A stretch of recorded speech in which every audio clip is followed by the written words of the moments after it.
Allô. Ok, bonjour à tous, bienvenue sur videobourse.fr. Il est 15h58, donc ça va être un live raccourci, mais de toute façon, normalement, aujourd'hui, il n'y a pas de live du tout, donc finalement, j'ai terminé ce que j'avais à faire plus tôt, donc je fais un petit live. Du coup, il n'y aura pas beaucoup de monde, a priori, puisque j'ai annoncé hier que j'étais pas là, mais bon, pour ceux qui seront là, tant mieux.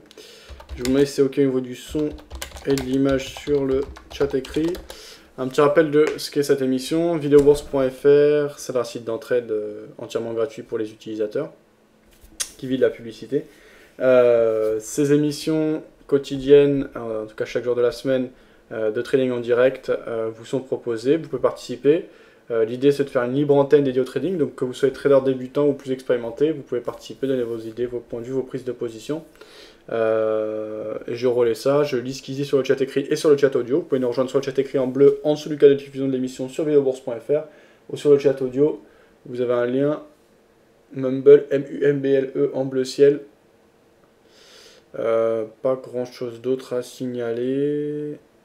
MBLE en bleu ciel. Oui, donc il suffit d'avoir un micro, c'est gratuit. Et aucun conseil d'investissement n'est prodigué dans le cadre de cette émission. Il ne s'agit que d'avis et de prise de position personnelle. Si vous choisissez de me suivre ou de suivre l'un des membres dans le cadre de cette émission, cela incombe de votre responsabilité.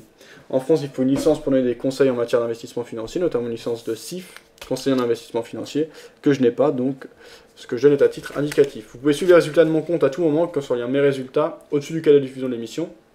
Vous avez le lien vers le compte personnel et le compte mutualisé. Donc sur le compte mutualisé, actuellement, la balance est à 107 304 euros pour une équité à 102 838 euros.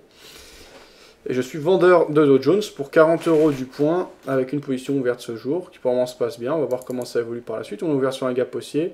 Et pour le moment, les vendeurs essaient de reprendre en main le marché. Donc pourvu que ça dure et qu'on continue à évoluer dans ce sens. Voilà, j'ai fait le tour. Donc je vais regarder un peu ce qui se passe à droite à gauche, qui se dit. On est sur un mois plutôt calme, théoriquement, après ça ne veut pas forcément dire grand chose, mais en tout cas un mois où il y a moins d'investisseurs, puisque les traders et les investisseurs, comme tout le monde, sont en vacances l'été. Alors même si maintenant la finance, il y a beaucoup de robots, donc finalement les robots peuvent tourner quand on n'est pas là, en vérité cette automatisation sert des intérêts humains derrière, bien sûr, parce que l'argent revient à des sociétés ou à des traders, etc. Donc en général, on a quand même beaucoup moins de volume durant les mois d'été, ce qu'il faut monitorer, gérer, voir ce que font les robots. Voilà, un mois de... Mais bon, pour le moment, il y a quand même eu du mouvement dans ce mois d'août, donc tout est... On peut avoir des mouvements.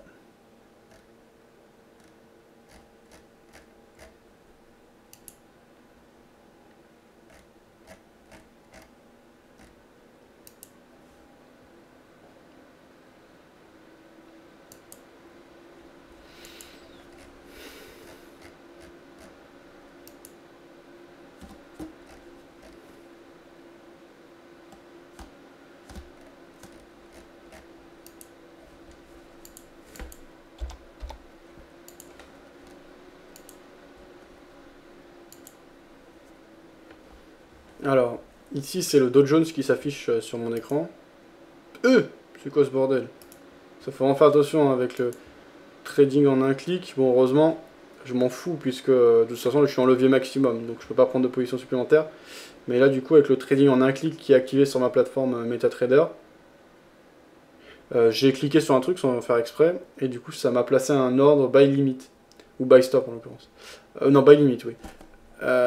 Donc c'est pas bon. Il faut vraiment faire attention à ce qu'on fait et être vigilant là. Si par exemple je fais pas attention et que je m'en vais derrière, là en l'occurrence ça aurait rien fait comme j'ai dit, mais si j'aurais pas eu des prises de position en cours, ça aurait pu déclencher une position sans que je le veuille, donc il faut faire bien attention. Bon, voilà, pas grand chose de plus à signaler. Je vous propose d'écouter dans un premier temps le match des traders, c'était ce matin au micro de BFM Business.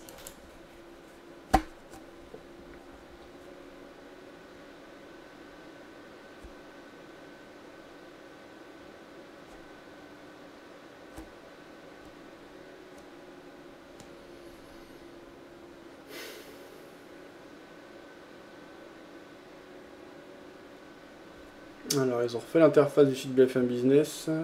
J'aimerais bien réécouter les replays, je sais pas où c'est.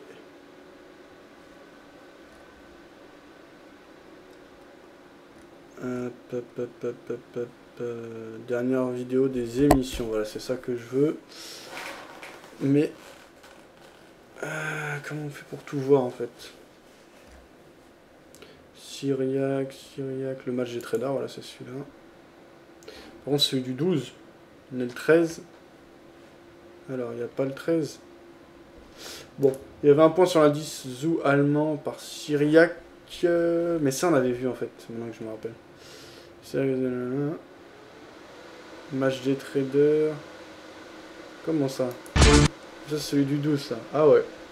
Bon, bah, je crois que comme il y a un nouveau site, ils seront pas au point, donc ils n'ont pas mis le match des traders. Donc, c'est dommage. Et ça, c'est lequel, ça? Non. Non, non. Il n'y a rien. Du coup, on va aller prendre l'info du côté de les publications sur YouTube. Il y avait un point à la mi-séance, point fondamental réalisé par boursier.com. On écoute ça.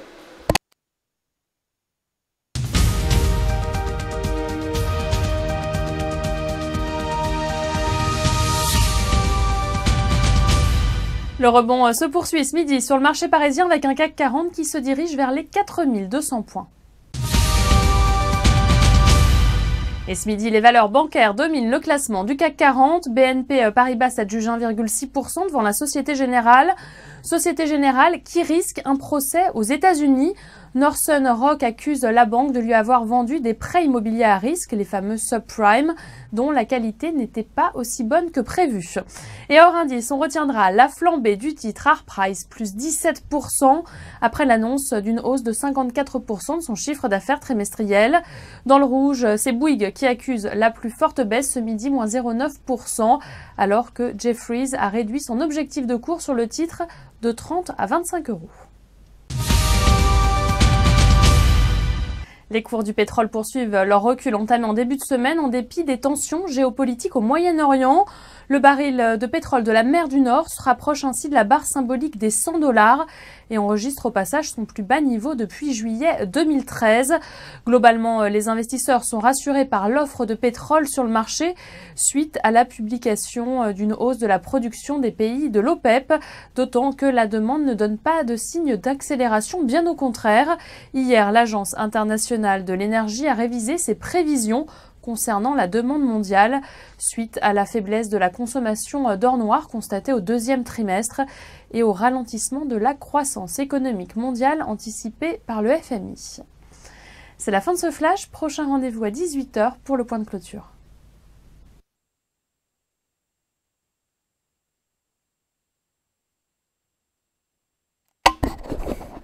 Donc ça c'est le point réalisé par boursier.com. Il y a eu des nouvelles qui étaient tombées cet après-midi, notamment à 14h30 par rapport à l'économie américaine, donc les ventes au détail, qui sont tombées moins bonnes que les attentes, mais quand même assez proches des chiffres attendus. Donc voilà, plus de grosses nouvelles attendues cet après-midi, si ce n'est les inventaires du pétrole, donc nouvelle d'importance moyenne jugée par Forex Factory, calendrier de référence, je pense mondial, donc à 16h30.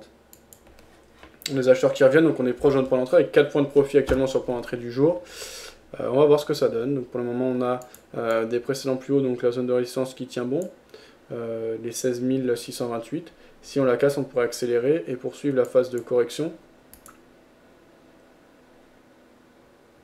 Ici, je bascule en graphique journalier, toujours sur le Dow Jones. Donc sur le Dow Jones, on voit qu'on avait cédé et qu'on avait une phase de correction qui s'était mise en place. Là, les acheteurs marquent une phase de correction. Maintenant, on va voir comment se comportent les investisseurs à ces niveaux.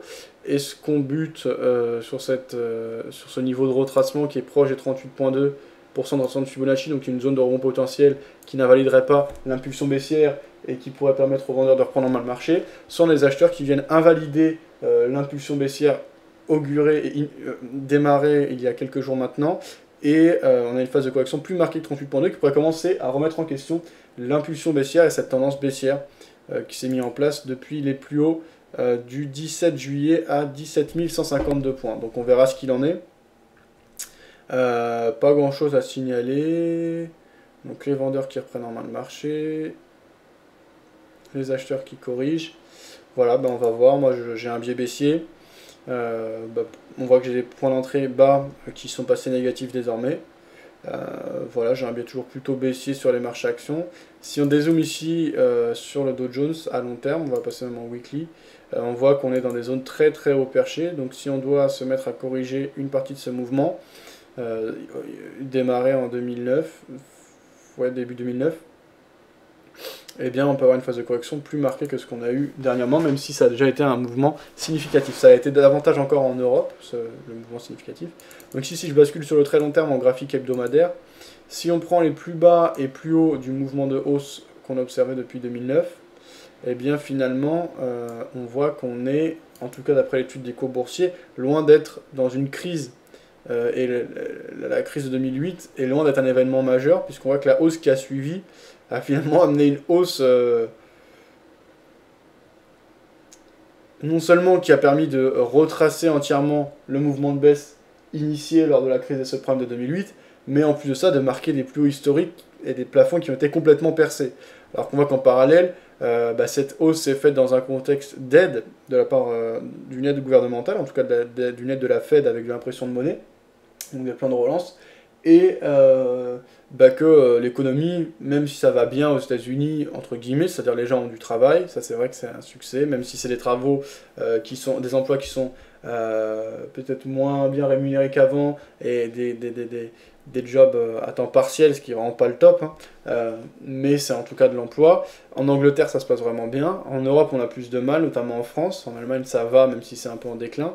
Mais voilà, tout ça se fait quand même dans un contexte où on a de l'aide, on a des banques centrales, que ce soit en Europe, via la BCE, qui a fait des opérations et qui a baissé ses taux, etc.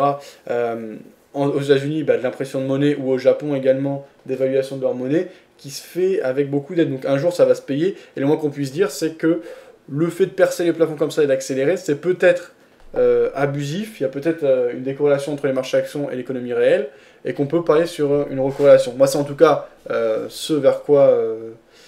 le pari que je fais et le biais que je joue. Et on voit que cette phase de correction, finalement, qu'on a eu ces derniers jours, est très faible, puisque ne serait-ce que pour retracer 23,6% du mouvement de hausse qu'on observe depuis les plus bas de 2009, donc ici, eh bien, il faudrait un retracement... cela demanderait un retracement vers les 14 600... Putain... 14 640 points, par exemple. 14 650 si on fait un chiffre à peu près rond. Et le fait de retracer 23,6% du mouvement de hausse de 2009 ne l'invaliderait pas du tout. Ça ne remettrait même pas en question la dynamique de fond haussière, sachant que quand même les indices actions sont plutôt censés être haussiers sur le long terme, puisque des indices, ça regroupe un nombre limité d'entreprises qui représentent le fleuron des économies à travers le monde. En l'occurrence, là pour le Dow Jones, ça va être des entreprises industrielles américaines, et on est plutôt censé penser que les économies progressent dans l'ensemble, donc les meilleures entreprises de chaque pays, sur le long terme, sont plutôt censées monter. D'ailleurs, c'est ce qu'on observe si on regarde les indices sur le long terme, on a plutôt des courbes haussières. Mais cela ne se fait pas sans correction, ne serait-ce que technique, pour une évolution normale et sans problème majeur. Voilà, c'est le fait de laisser les marchés respirer, etc. Ou alors, on a des problèmes inattendus ou du mal à maintenir le cap de la croissance, et une croissance qui progresse, c'est un peu un pléonasme, une croissance soutenue, voilà. Et du coup, on peut avoir des phases de correction, mais ne serait-ce que revenir vers les 14 600, 14 700 points ne remettrait pas en question la dynamique de fond. Donc voilà, moi je pense que c'est des cours très haut perchés, qu'il y a des choses intéressantes à faire à la vente sur ces niveaux. Je peux me tromper, mais c'est le biais que je joue. Voilà, pour vous réexpliquer fondamentalement ce que je joue. Cette explication j'ai déjà donnée, donc ceux qui vont suivre l'émission régulièrement, ils vont peut-être se dire que je radote. Après, les marchés, c'est pas de l'innovation tous les jours, hein. On applique des choses et on joue des scénarios, et je prends le temps de réexpliquer. Je le fais de temps en temps, peut-être une fois toutes les 2-3 semaines, moi-même pour me remettre en condition et voilà, prendre de la perspective et savoir un peu le biais que je joue. Après, si on bascule à plus court terme en 5 minutes, on va plutôt mettre en 15 minutes. On voit bien l'élan baissier, on voit bien ces acheteurs qui reviennent, Et on voit là des acheteurs donc, qui ont un peu de mal à poursuivre le mouvement de correction, et des vendeurs qui essaient de reprendre en main le marché. En tout cas, qui comblent le gap haussier laissé vacant à l'ouverture ce jour. On va voir ensuite si les vendeurs reviennent agressivement, ce qui est le scénario que je viserai plus tôt. Donc, si on veut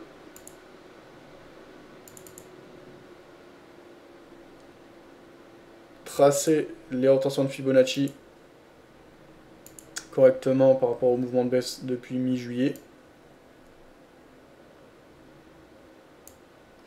voilà ce que ça donne. On a une phase de retracement de 38,2%. Donc voilà, c'est pas mal pour rebondir ici. C'est assez sain et assez classique comme configuration. Donc on verra. En tout cas, pour le moment, je laisse courir donc cette position à la vente qui est positive ce jour et l'ensemble de mes positions. Donc 40 € du point, c'est assez élevé. Sachant qu'on a un indice qui cote à 16 584 points. Si on a une phase de correction d'1%, ce qui est égal à 160 points. Alors je crois par contre que je suis à 10 $ du point, si je ne m'abuse, et non pas 10 €. Oui, c'est ça. Donc on va calculer ça, mais déjà une baisse de 1%, ce qui n'est pas du tout quelque chose de fou, me permettrait de retomber sur mes pieds apparemment. Donc si on est à 40 $ du point, 40 fois 160, ouais, 165, ça ferait 6600 $, et 6600 $, ça nous fait du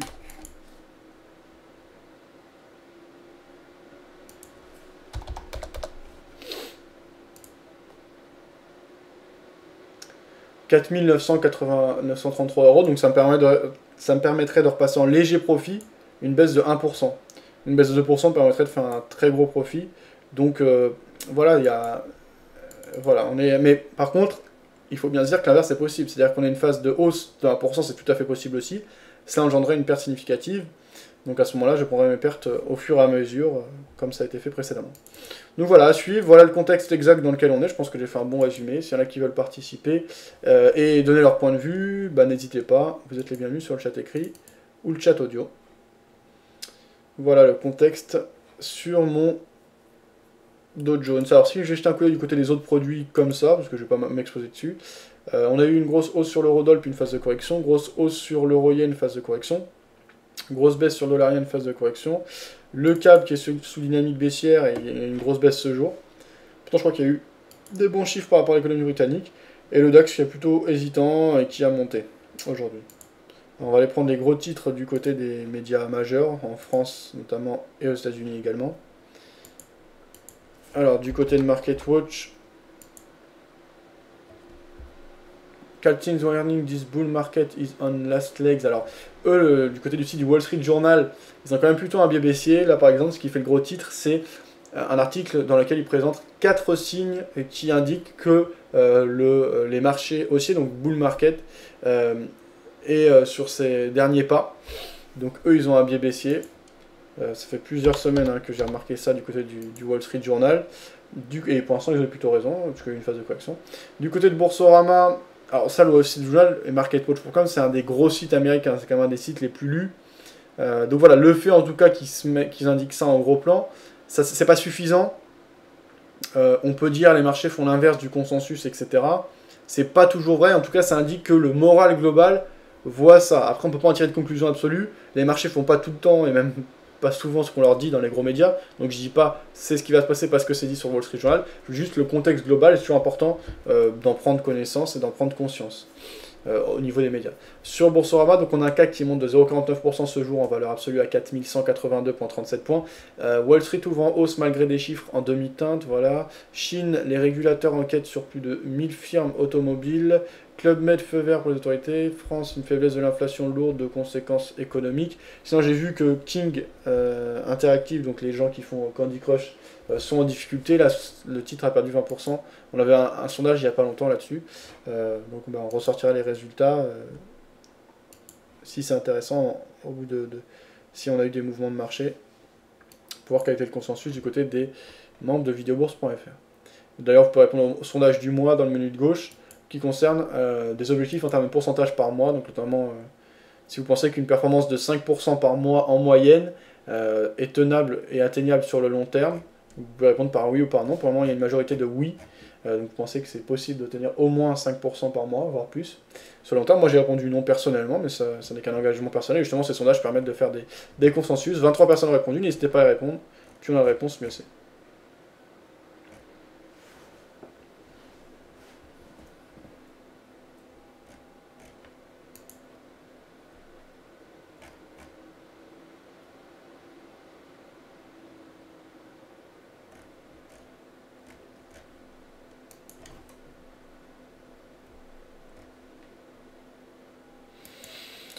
Du côté de monfinancier.com, on commentait le rebond de ces derniers jours, on écoute ça. Bonjour, bienvenue sur Mon Financier. Après avoir clôturé dans le rouge la veille, le marché parisien s'offre un rebond technique aidé par la tendance positive de l'Asie qui saluait une contraction moins forte que prévu de l'économie japonaise au deuxième trimestre, même si la contraction semble forte aux yeux des Européens avec un repli de 6,8%, donc une contraction qui est due à la hausse de la TVA qui a grévé donc les dépenses des ménages. Le CAC lui s'adjuge 0,58%, on est autour des 4186 points. Alors à noter quand même que la prudence reste globalement de mise, notamment en raison des tensions géopolitiques en Ukraine, et puis on a également les prix à la consommation qui ont de nouveau reculé en France, moins 0,3% au mois de juillet, donc une inflation qui reste trop faible, y compris sur un an, puisque les prix ont augmenté de seulement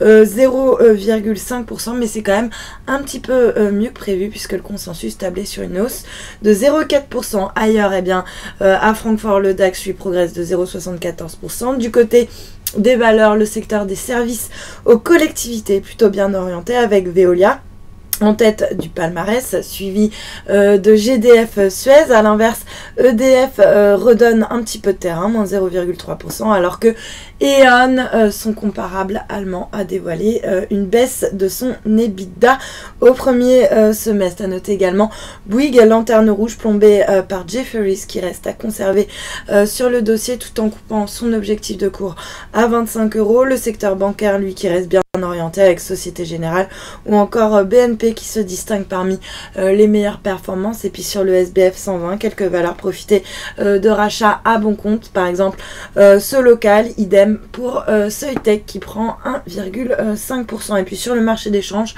l'euro lui qui s'inscrit en légère baisse par rapport au dollar, on est autour des 1,3350, une monnaie unique qui reste pénalisée par une inflation qui reste trop faible en France. Le billet vert lui grappille 0,13% face à la devise japonaise autour des 102,40 yens. Et puis pour terminer, l'once d'or qui, après avoir connu une petite poussée de fièvre, qui revient se négocier autour des 1306 $ l'once. Voilà pour l'ouverture, restez avec nous, très bonne journée.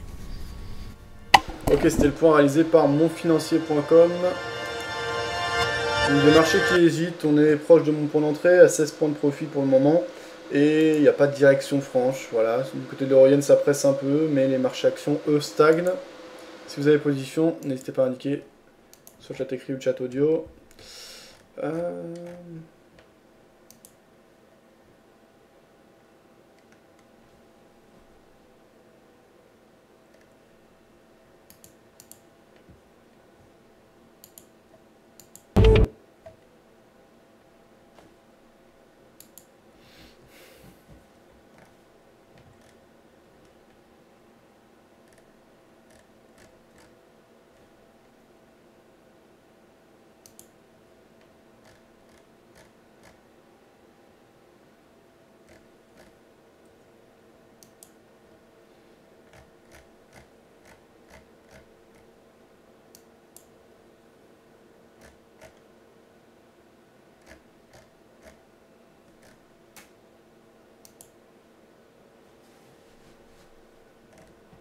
Bruxelles bloque 5 millions d'euros pour l'Irak,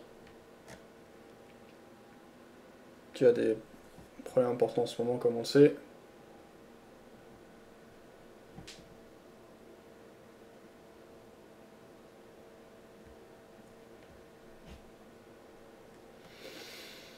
Il y avait Charles qui préparait sa session de trading sur le DAX.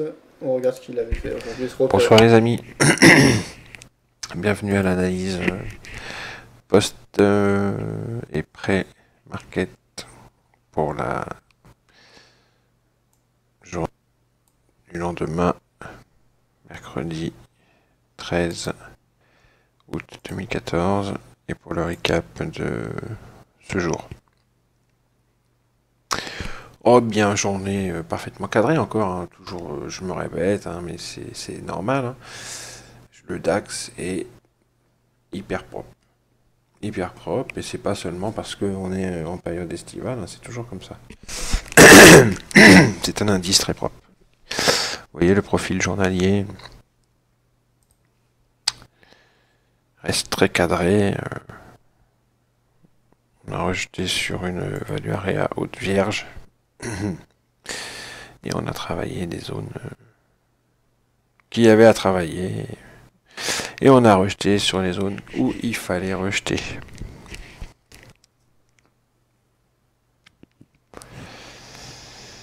Bon. Donc, il est bien acquis et confirmé en ce mardi 13 août, 12 août, excusez-moi, je vais y arriver, que la correction est neutralisée à court terme par ces trois profils. Celui-ci d'abord qui a été le profil de réjection, et ces deux profils ici qui ont été les profils de temporisation.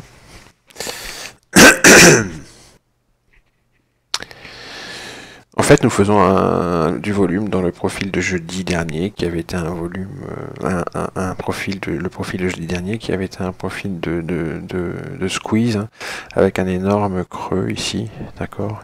Si je le représente par un rectangle, on se rend compte que, en fait, depuis cette journée, on travaille dans le creux. Voilà.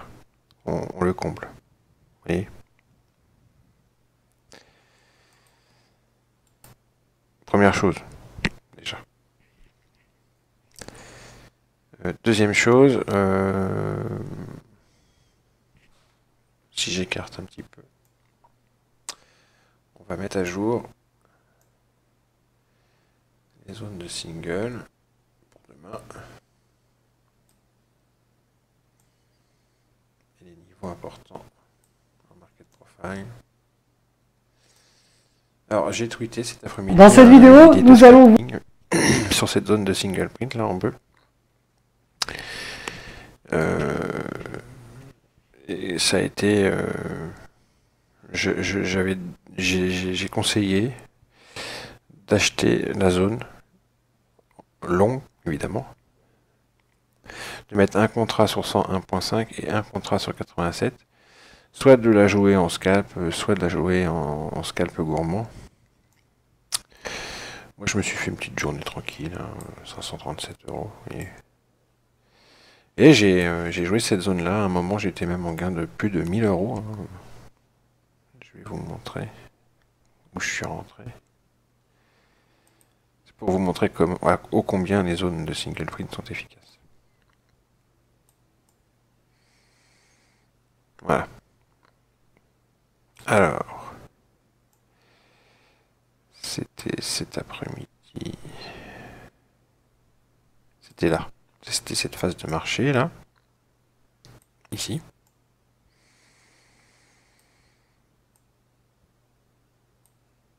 Voilà.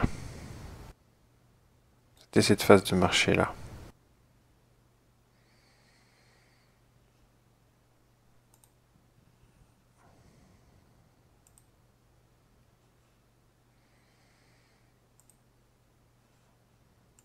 Je vérifie. Ouais, c'est ça. Et idée de scalping. J'avais posté de rentrer là et là. Un contrat là, un contrat là. À un moment, là, j'étais à 887, mais ici, j'étais à plus de 1000 € de gain. Et je suis sorti, on est redescendu au niveau de la zone, je suis sorti avec 200 $, 200 €, je crois. Bon, j'en ai fait d'autres trades, hein, mais voilà, j'avais posté ça. Zone de single print. Et j'avais dit, quand vous arriverez là et là, il faudra acheter. Et ça rejettera. C'est ce qui s'est passé. Donc très bonne idée de scalping, je suis assez content. Je ne sais pas s'il y en a qui en ont profité.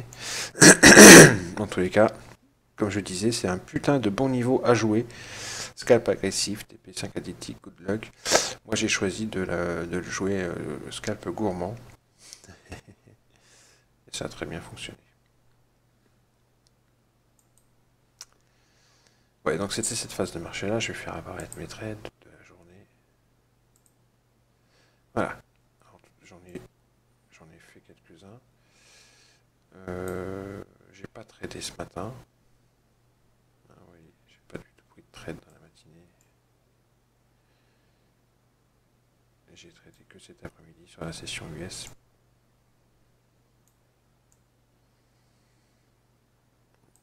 Voilà.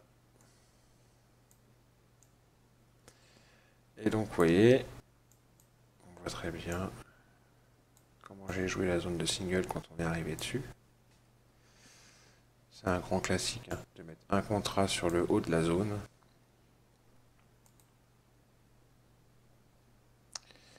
Et un contrat sur le bas de la zone, c'est un grand classique. Hein, donc voilà, vous voyez ma petite flèche ici, j'ai pris un contrat ici, quand on est arrivé sur le haut de la zone. Et un contrat ici, quand on est arrivé sur le bas de la zone. Hop. Alors, quand on arrive dessus, en général, ça rejette tout de suite de 2 ou 3 ticks, hein, même plus, des fois 4 ticks. Là, on ne le voit pas parce que c'est une bougie en 1 minute, mais si vous mettez un graphique en 30 secondes ou en tick, vous pouvez fader l'arrivée sur la zone, et puis en général, vous prenez 2-3 ticks faciles, voire 5. Là, c'est arrivé fort dessus, on est rentré dedans, mais parfois ça rejette très bien. J'avais conseillé dans un tweet d'attendre, parce que comme on était au niveau, juste en dessous, il y avait les plus bas, juste en dessous, il y avait les plus bas, on pouvait très bien squeezer et aller très vite. Donc j'avais conseillé d'attendre qu'on arrive dans la zone, comme là, et d'observer la réaction des cours dans la zone, avant. Voilà. Donc si vous voulez regarder en entier cette préparation de session et cette analyse de Charles avec l'étude du market profile sur le DAX, je vous laisse le lien vers sa vidéo. Moi toujours en position à la vente sur le dos, ça bouge pas des masses pour le moment, positif de 17,5 points à l'heure actuelle. On va écouter une vidéo intéressante, je suis pas d'accord avec tout ce qui se dit, d'ailleurs je viens de laisser un message à son auteur, je lui ai dit que je vais faire une vidéo en écho à sa vidéo, puisqu'il se donne du mal et il fait un beau travail de partage. On écoute souvent d'ailleurs ce qu'il fait ici. C'est Cédric Froment de e-devenir trader. Je vais vous laisser le lien vers son site.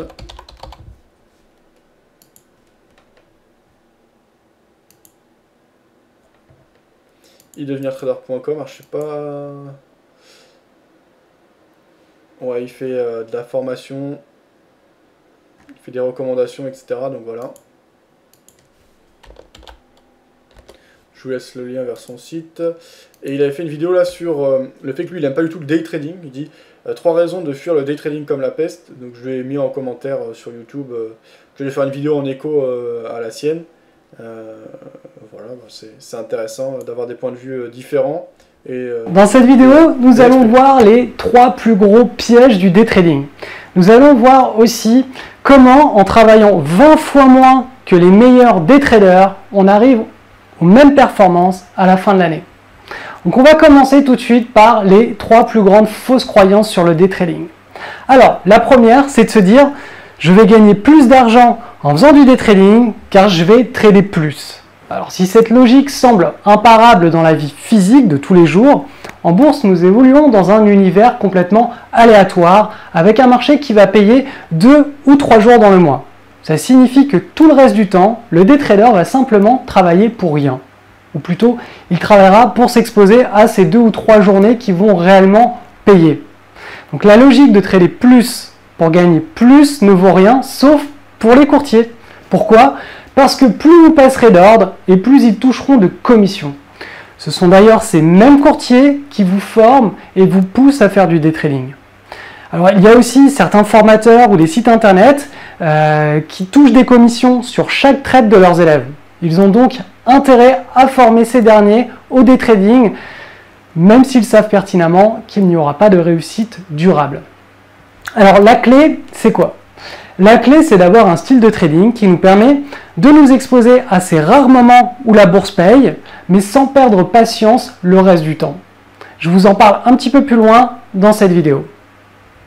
Le deuxième grand piège du day trading, c'est de croire tout ce qu'on nous montre à la télé ou au cinéma. C'est-à-dire l'image du day trader qui prend des risques énormes et qui gagne des millions quand il veut, en quelques secondes et en quelques clics. Pour faire mousser le tout, les médias le présentent souvent avec une personnalité extravertie, impulsive et même parfois droguée. Tout ça, dans la vie réelle, c'est complètement faux. Dans les banques ou dans les hedge funds, 95% des embauches de day traders sont pour des postes d'arbitrage ou de couverture. Autrement dit, ces day traders ne prennent aucun risque et ne font jamais de gros coups. On dit qu'ils ne font pas de directionnel car ils n'essayent pas de capturer une tendance boursière. Alors certes, il existe des day traders qui font du directionnel et donc du risque. Ils sont très très rares. Mais ce qui est véritablement choquant, c'est que leur performance annuelle est comparable à celle des swing traders, alors que ces derniers travaillent 20 fois moins que les day traders. Je vous expliquerai un petit peu plus loin en quoi consiste le swing trading. Le troisième et dernier grand piège est de croire qu'en étant scotché sur la bourse toute la journée, on va pouvoir réagir dès qu'une bonne news sort et donc être le premier sur le bon coup. Alors je ne sais pas si vous avez déjà suivi un flux de news boursier, mais la quantité d'informations est juste hallucinante. Toutes les 2 secondes, vous avez une actualité qui peut potentiellement faire décaler le marché. Pouvoir extraire la bonne news à ce rythme-là est insurmontable pour un humain. Si avoir un flux de news branché en intraveineuse a le mérite de procurer de l'adrénaline aux day traders, elle a aussi le pouvoir de ruiner intégralement sa méthode de trading. Car devoir subir plus de 30 stimulations à la minute, tout en devant respecter un plan d'intervention rigoureux, est humainement impossible. Si l'on rajoute à cela les 10 heures de suivi sur 3 ou 4 écrans de cotation qui clignotent tout le temps, vous obtenez une bombe à retardement pour votre compte de trading, votre équilibre mental et votre équilibre social. Donc pour faire simple, un day trader qui vit dans l'adrénaline est un day trader qui se fait tondre. Les meilleurs day traders du monde ont des journées d'un ennui mortel, car ils ont réussi à neutraliser tous leurs biais comportementaux les plus nocifs. Cela demande des années de pratique, mais aussi des centaines de journées de vie de perdu. Il existe pourtant une façon de spéculer qui permet de contourner simplement ce problème. C'est à cause de tous ces constats que j'évite le day trading comme la peste depuis plus de 10 ans. Car concilier une vie professionnelle, familiale et sociale avec le day trading est une équation impossible à résoudre. Et lâcher son travail pour se lancer dans le day trading alors que l'on n'a pas toutes les années d'expérience pour nous prouver que l'on est fait pour ça, c'est juste suicidaire. D'ailleurs, les rares day traders directionnels qui sont embauchés dans les fonds spéculatifs ont tous moins de 25 ans et restent en poste moins de 4 ans avant de changer de fonction. Cela démontre bien la rudesse de cette discipline. Alors, comment obtenir des résultats similaires aux meilleurs des traders en travaillant 20 fois moins qu'eux et en évitant tout le travail de gestion des émotions qui est lié au day trading? La réponse tient en 2 mots. Swing trading. Le swing trading, c'est simplement le fait de prendre des décisions d'achat et de vente sur un horizon de temps de quelques jours à quelques semaines. Le trader s'appuie sur un graphique boursier en journalier et non en intraday. Ça signifie que chaque soir, après la clôture des bourses, le swing trader doit regarder ce qui s'est passé sur les marchés. Il doit ensuite prendre une décision en s'appuyant sur son plan de trading pour acheter, vendre ou conserver une position. Cette décision est prise en dehors de l'effervescence de la journée, c'est-à-dire au calme, à tête reposée. Il n'a donc pas cette muraille de Chine à franchir qui est la gestion parfaite de ses émotions. Pourquoi ? Tout simplement parce que le processus n'induit pas de décision à chaud. Le trader a plusieurs heures pour se décider et il n'est pas contraint d'agir sous l'adrénaline. Alors le processus du swing trading permet de neutraliser 95% des mauvais biais comportementaux qui sont responsables de toutes les pertes en trading. La maîtrise des 5% restants permet de réaliser de la performance. Et ces 5% reposent sur un bon plan de trade et des outils pertinents. Par exemple, avec de bons outils de screening, il est possible de trouver parmi plus de 10 000 actions seulement quelques titres qui ont le potentiel de fortement décaler en bourse dans les séances à venir. Le processus est entièrement automatisé. C'est ensuite au swing trader de ne retenir que l'action la plus pertinente pour placer un ordre de bourse chez son courtier. Cet ordre sera exécuté le lendemain si le marché réagit favorablement. Alors cette routine prend moins de 30 minutes chaque soir lorsqu'elle est correctement appliquée. C'est 20 fois moins de temps qu'un day trader qui fait ses 10 heures de veille au quotidien. Autant dire qu'avec de tels avantages, il est suicidaire de vouloir faire du day trading si l'on souhaite gagner durablement en bourse. Après, si l'on souhaite simplement vivre des rushs d'adrénaline, effectivement le day trading est une solution. Si vous aussi, vous n'avez ni l'envie ni le temps de regarder la bourse la journée, mais que la spéculation vous intéresse, alors le swing trading est une solution extrêmement pertinente. Pour cela, il vous faut simplement un bon screener pour trouver les meilleures actions du marché, un bon plan de trade pour savoir où acheter et où vendre votre position, et moins de 30 minutes chaque soir pour suivre cette routine. Plus vous serez rigoureux dans votre suivi quotidien et plus les résultats suivront. La rigueur est la clé véritable pour réussir dans cette activité.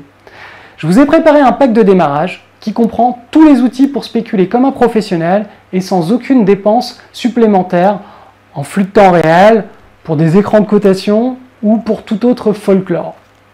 Tout ce dont vous avez besoin, c'est votre ordinateur actuel, un compte gratuit chez prorealtime.com pour lancer les screeners et un compte titre ordinaire chez un courtier pour passer vos ordres de bourse. Dans ce pack de démarrage, je vais vous apprendre à passer vos ordres de bourse, à reconnaître les meilleures actions qui vont décaler en bourse, et ça de manière 100% visuelle. Vous saurez aussi à quel niveau précis les acheter et les revendre. Le résultat à court terme, c'est que vous allez pouvoir dès maintenant entrer sur une opportunité boursière si le screener et le plan de trade vous le recommandent. Tout cela avec une grande sécurité puisque vous verrez que tout est complètement balisé et quantifié. Vos premières plus-values latentes s'afficheront dès cette semaine. Les résultats à plus long terme, c'est que vous allez gérer votre portefeuille boursier en obtenant des performances annuelles à vous donner le vertige certaines années. De nombreux témoignages de traders utilisant mes outils sont publiés sur le blog. Vous pouvez directement dialoguer avec eux et poser vos questions sous les vidéos hebdo de notre club de traders. Donc pour obtenir ce pack, qui est un pack de démarrage, cliquez sur le lien qui se situe juste en dessous de cette vidéo. Une offre limitée dans le temps est disponible si vous faites partie des premiers à réagir. Donc je vous dis à tout de suite, on se retrouve juste derrière pour commencer votre apprentissage. Voilà donc le point réalisé par Cédric Froment pour le site Il devient trader. Donc je vous ai mis le lien sur le chat écrit, intéressant donc sa vidéo. Je suis pas d'accord avec tout ce qu'il dit et je suis d'accord avec une bonne partie. Donc voilà, ça va être intéressant de faire cette vidéo. Je regarde un peu son site là, je suis dessus, je regardais s'il y avait des performances ou quoi. Je vois qu'il trade avec Interactive Brokers, c'est un bon courtier pour trader les futurs. Voilà.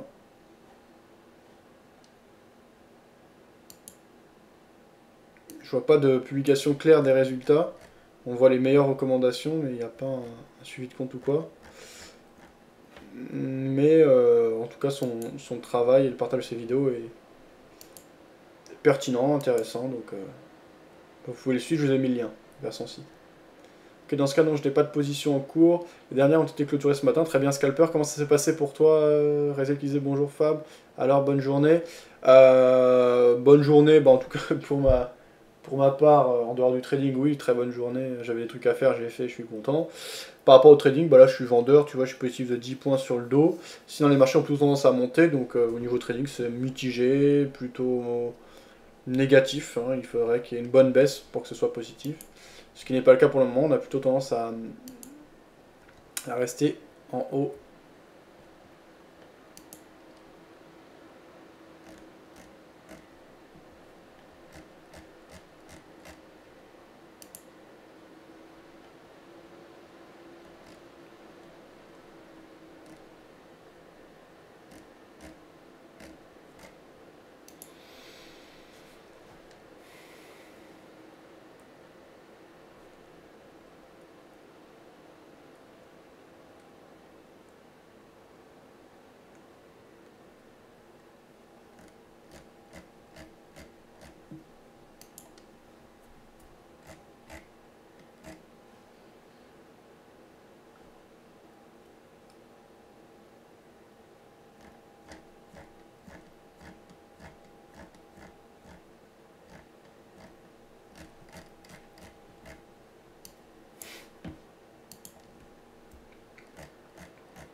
L'analyse technique du CAC 40 par Tradosor réalisée hier soir, on écoute ça.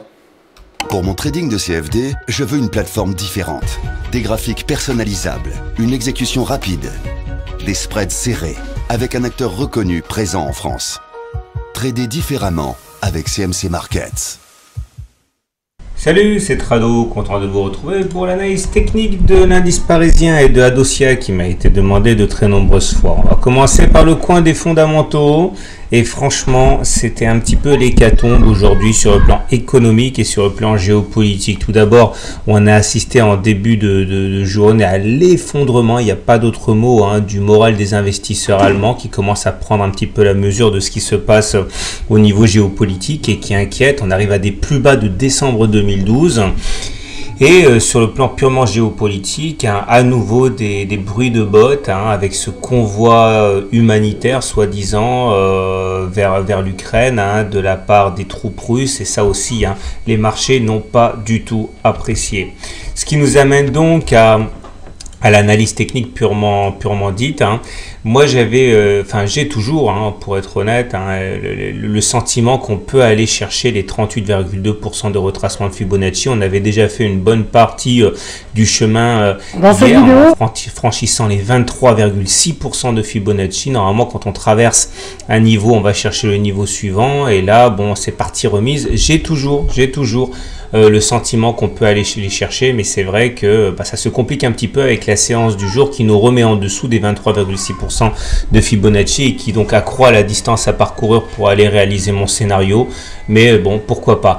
La déception est double, parce que, bon, pour plusieurs raisons. Tout d'abord, parce que je pensais qu'on allait vraiment faire un plus haut aujourd'hui.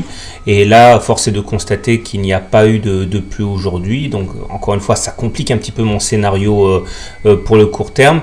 Mais ce qui ne m'arrange pas vraiment, c'est qu'on avait une belle configuration en étoile du matin qui arrive relativement peu souvent. J'aimerais vous en parler parce que j'ai oublié d'en parler hier. Donc, de quoi s'agit-il? C'est une combinaison relativement rare à 3 bougies. Alors l'étoile du soir, ça correspond à une première bougie verte suivie d'une bougie rouge et une troisième bougie rouge. Alors ce qui fait la configuration en étoile du soir efficace, c'est que généralement on a 7 chances sur 10 d'avoir une inversion de tendance. Mais pour ça, il faut que ce soit une belle étoile du soir, c'est-à-dire que les corps ne se chevauchent pas. Les mèches, il n'y a pas vraiment d'importance, mais c'est mieux quand les corps de la deuxième et de la première d'une part et de la deuxième et la troisième bougie ne se chevauchent pas. Et il faut normalement que le corps soit assez petit. La bougie du milieu peut être verte ou rouge, ça joue pas beaucoup, mais il vaut mieux qu'elle soit quand même rouge parce que ça accentue la pression baissière. Il y a des variantes, il y a la variante avec la bougie verte, comme je l'ai dit, ou encore avec un corps en doji, c'est-à-dire la bougie du milieu est une croix. Vous avez également donc ce qui s'est passé hier, à savoir l'étoile du matin, qui a 7 chances sur 10 de se traduire par une inversion de tendance haussière. Mais là, pareil, pour avoir de belles statistiques comme ça, il faut que la bougie du milieu soit assez petite et que le corps ne chevauche pas l'amplitude du premier corps ni du troisième corps. Donc, tout ça pour dire que, regardez, ça fonctionne pas trop mal. Là encore, là, c'est une étoile du soir imparfaite, puisqu'il y a un léger écart entre la deuxième bougie d'une part et la première et la troisième bougie d'autre part. Mais vous voyez bien l'inversion de tendance qu'il y a eu. Et sur une étoile du matin, là aussi, elle est imparfaite parce que le corps de la deuxième bougie est un petit peu grand pour que ce soit l'étoile du matin type. Mais enfin bon, l'esprit était là et on a eu une hausse derrière. Alors, en tout cas, si j'en parle, c'est parce que hier, encore une fois, je l'avais pas dit dans la vidéo, j'avais oublié, mais je l'avais rajouté sur le graphe. On avait une étoile du matin, grande bougie rouge, bougie verte derrière et bougie verte en troisième bougie avec des corps qui ne se chevauchent pas entre la deuxième et la première et la deuxième et la troisième. Bon, c'est pas une parfaite configuration parce que la deuxième bougie est un petit peu longue, mais dans l'esprit c'est une étoile du matin. Bon, c'est pas cuit, pour que ce soit cuit, il faudrait qu'on fasse un plus bas par définition. Donc l'étoile du matin est toujours active, mais il est vrai que la séance du jour est un petit peu contre les probabilités. On verra demain. En tout cas, les indicateurs techniques, j'ai envie de dire, nous permettre quand même de tirer quelques conclusions. Tout d'abord, le stochastique se redresse. Il faudrait qu'il sorte de la zone des 20. Ça donnerait un signal haussier. Pour l'instant, on n'y est pas. Mais on a toujours une divergence haussière. Si le stochastique sort de la zone des 20, on aurait un signal acheteur qui confirmerait mon scénario. Pour l'instant, on n'y est pas. On est à 19,7. Au niveau du MACD, pareil, hein, c'est pas bon. Pour l'instant, on peut pas tirer de conclusions positives. Hein, on est toujours en dessous du signal, en dessous de 0, donc ça, c'est pas bon. Le momentum est toujours négatif. Alors, il se redresse un petit peu. Hein, la tendance baissière s'affaiblit un petit peu, mais on est toujours en dessous de 0. Le CCI, j'avais dit hier, quasi signal haussier parce qu'on était quasiment sorti de la zone des moins 100. Mais bon, forcément, avec la séance d'aujourd'hui, le quasi signal haussier eh bien, s'étiole, hein, tout naturellement. Le TRIX, bon, pas grand chose à dire, il envoie toujours un signal baissier, mais c'est un peu un balourd. J'aimerais insister sur les volumes. Hein. Les volumes décroissent. Ce qui veut dire deux choses. Un, que la tendance haussière de rebond technique initiée hier n'est pas véritablement, c'est pas forcément l'engouement, quoi. Et puis la séance de baisse d'aujourd'hui n'est pas très significative parce que les volumes ont baissé. Donc c'est à dire qu'il n'y a pas véritablement de force de conviction. Je vous montre, même si c'est très précoce, hein, ce que j'ai en tête à vérifier. Hein, et ça ne se traite pas ce genre de choses. Hein, c'est simplement un feeling que j'ai. Si j'insiste sur le rebond technique, c'est parce qu'il y a des chances, à mon avis, pour qu'on fasse une épaule, tête, épaule. Bon, ça, ce serait la première épaule et éventuellement une deuxième épaule en formation. Mais encore une fois, ne le tradez pas. Ça, c'est un sentiment plus c'est une conviction plus qu'une réalité. Hein. Je pense éventuellement à la formation de cette épaule. Voilà. Donc, pour faire simple, pour demain, je maintiens mon scénario à court terme hein, de rebond technique. Il n'a pas été invalidé aujourd'hui. Donc j'envisage toujours d'aller chercher à court terme, en ce sens rien n'a changé hein, pour les 38,2%, on va voir. Espérons en tout cas que les stats nous aident un petit peu et que ça se calme au niveau de la géopolitique parce que sinon de toute manière c'est mort. Voilà, place à Adosia qui m'a été demandé de très nombreuses fois. On enchaîne donc avec l'analyse d'Adosia, comme j'ai dit. Alors bon, c'est pas mal sur Adosia. Là, on est sur une unité de temps hebdomadaire, hein, l'unité de moyen terme qui est assez impérative hein, quand on analyse des petites et moyennes capitalisations. On voit que nous avons évolué pendant très longtemps à l'intérieur de ce canal noir hein, depuis mars 2012. Et finalement, on a réussi à le casser ici hein, sur la semaine de février 2014. Alors, dans ce genre de situation, l'analyse technique nous dit que l'objectif est facile à calculer. Il faut prendre la hauteur totale de la figure, enfin du canal, et de reporter cette hauteur au-dessus du point de cassure. Et ça nous donne un objectif. Alors voilà, le problème, c'est qu'on est allé très vite chercher l'objectif en question. Hein. On est allé le percuter dès la semaine de février 2014 et du coup on s'est retrouvé un petit peu dépourvu d'objectif puisque l'objectif aussi avait été atteint.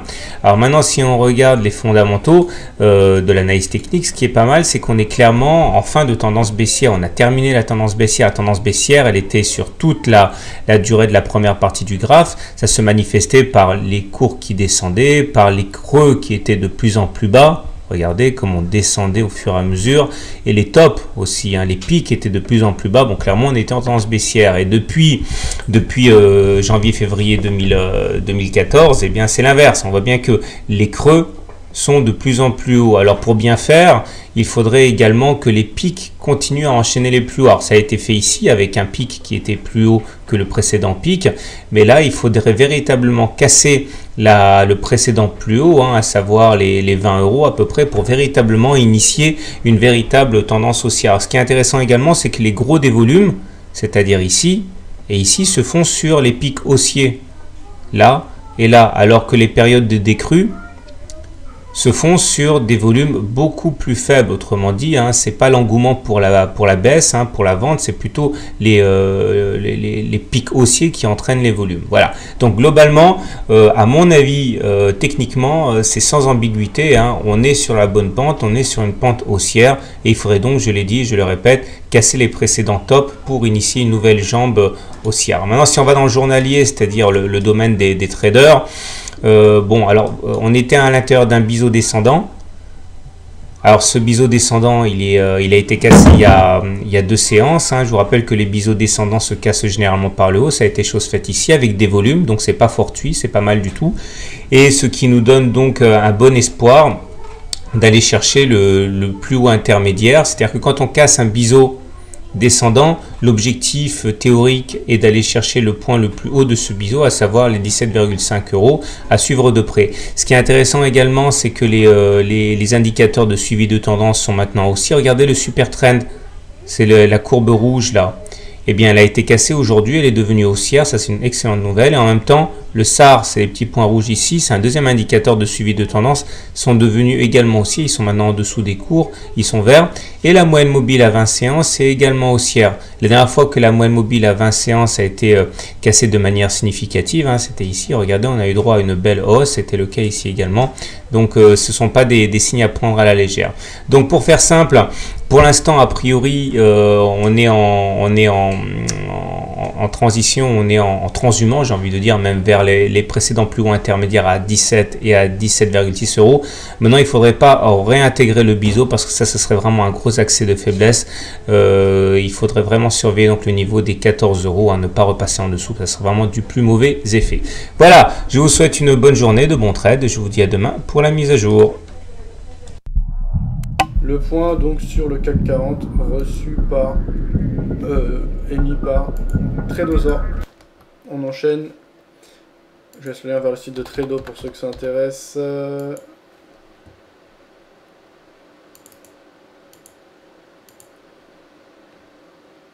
Toujours vendeur sur mon Dow Jones qui bouge très peu. On s'ennuie.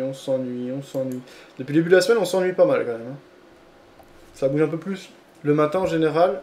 Moi je trade pas parce que voilà, je suis sur les marchés américains. Mais du coup, ouais, c'est pas terrible. Voilà, je vous ai mis le lien. Réziel, comment ça se passe pour toi? Est-ce que tu as des prises de position sur la journée? N'hésite pas à l'indiquer. Scalper qui disait ok dans ce cas, non, je n'ai pas de position, ça on avait vu, très bien. Alors, pas grand chose à dire. Hein. Des marchés qui bougent peu, il n'y a pas grand chose à commenter, si ce n'est le câble qui est sous pression. On le voit ici en graphique 5 minutes, GBP/USD qui baisse donc. Ça se calme un peu à M5, mais on est toujours sous pression assez forte. 7h57, encore 33 minutes de cotation en Europe. On va aller voir ce qui se dit à droite à gauche en cette fin de session.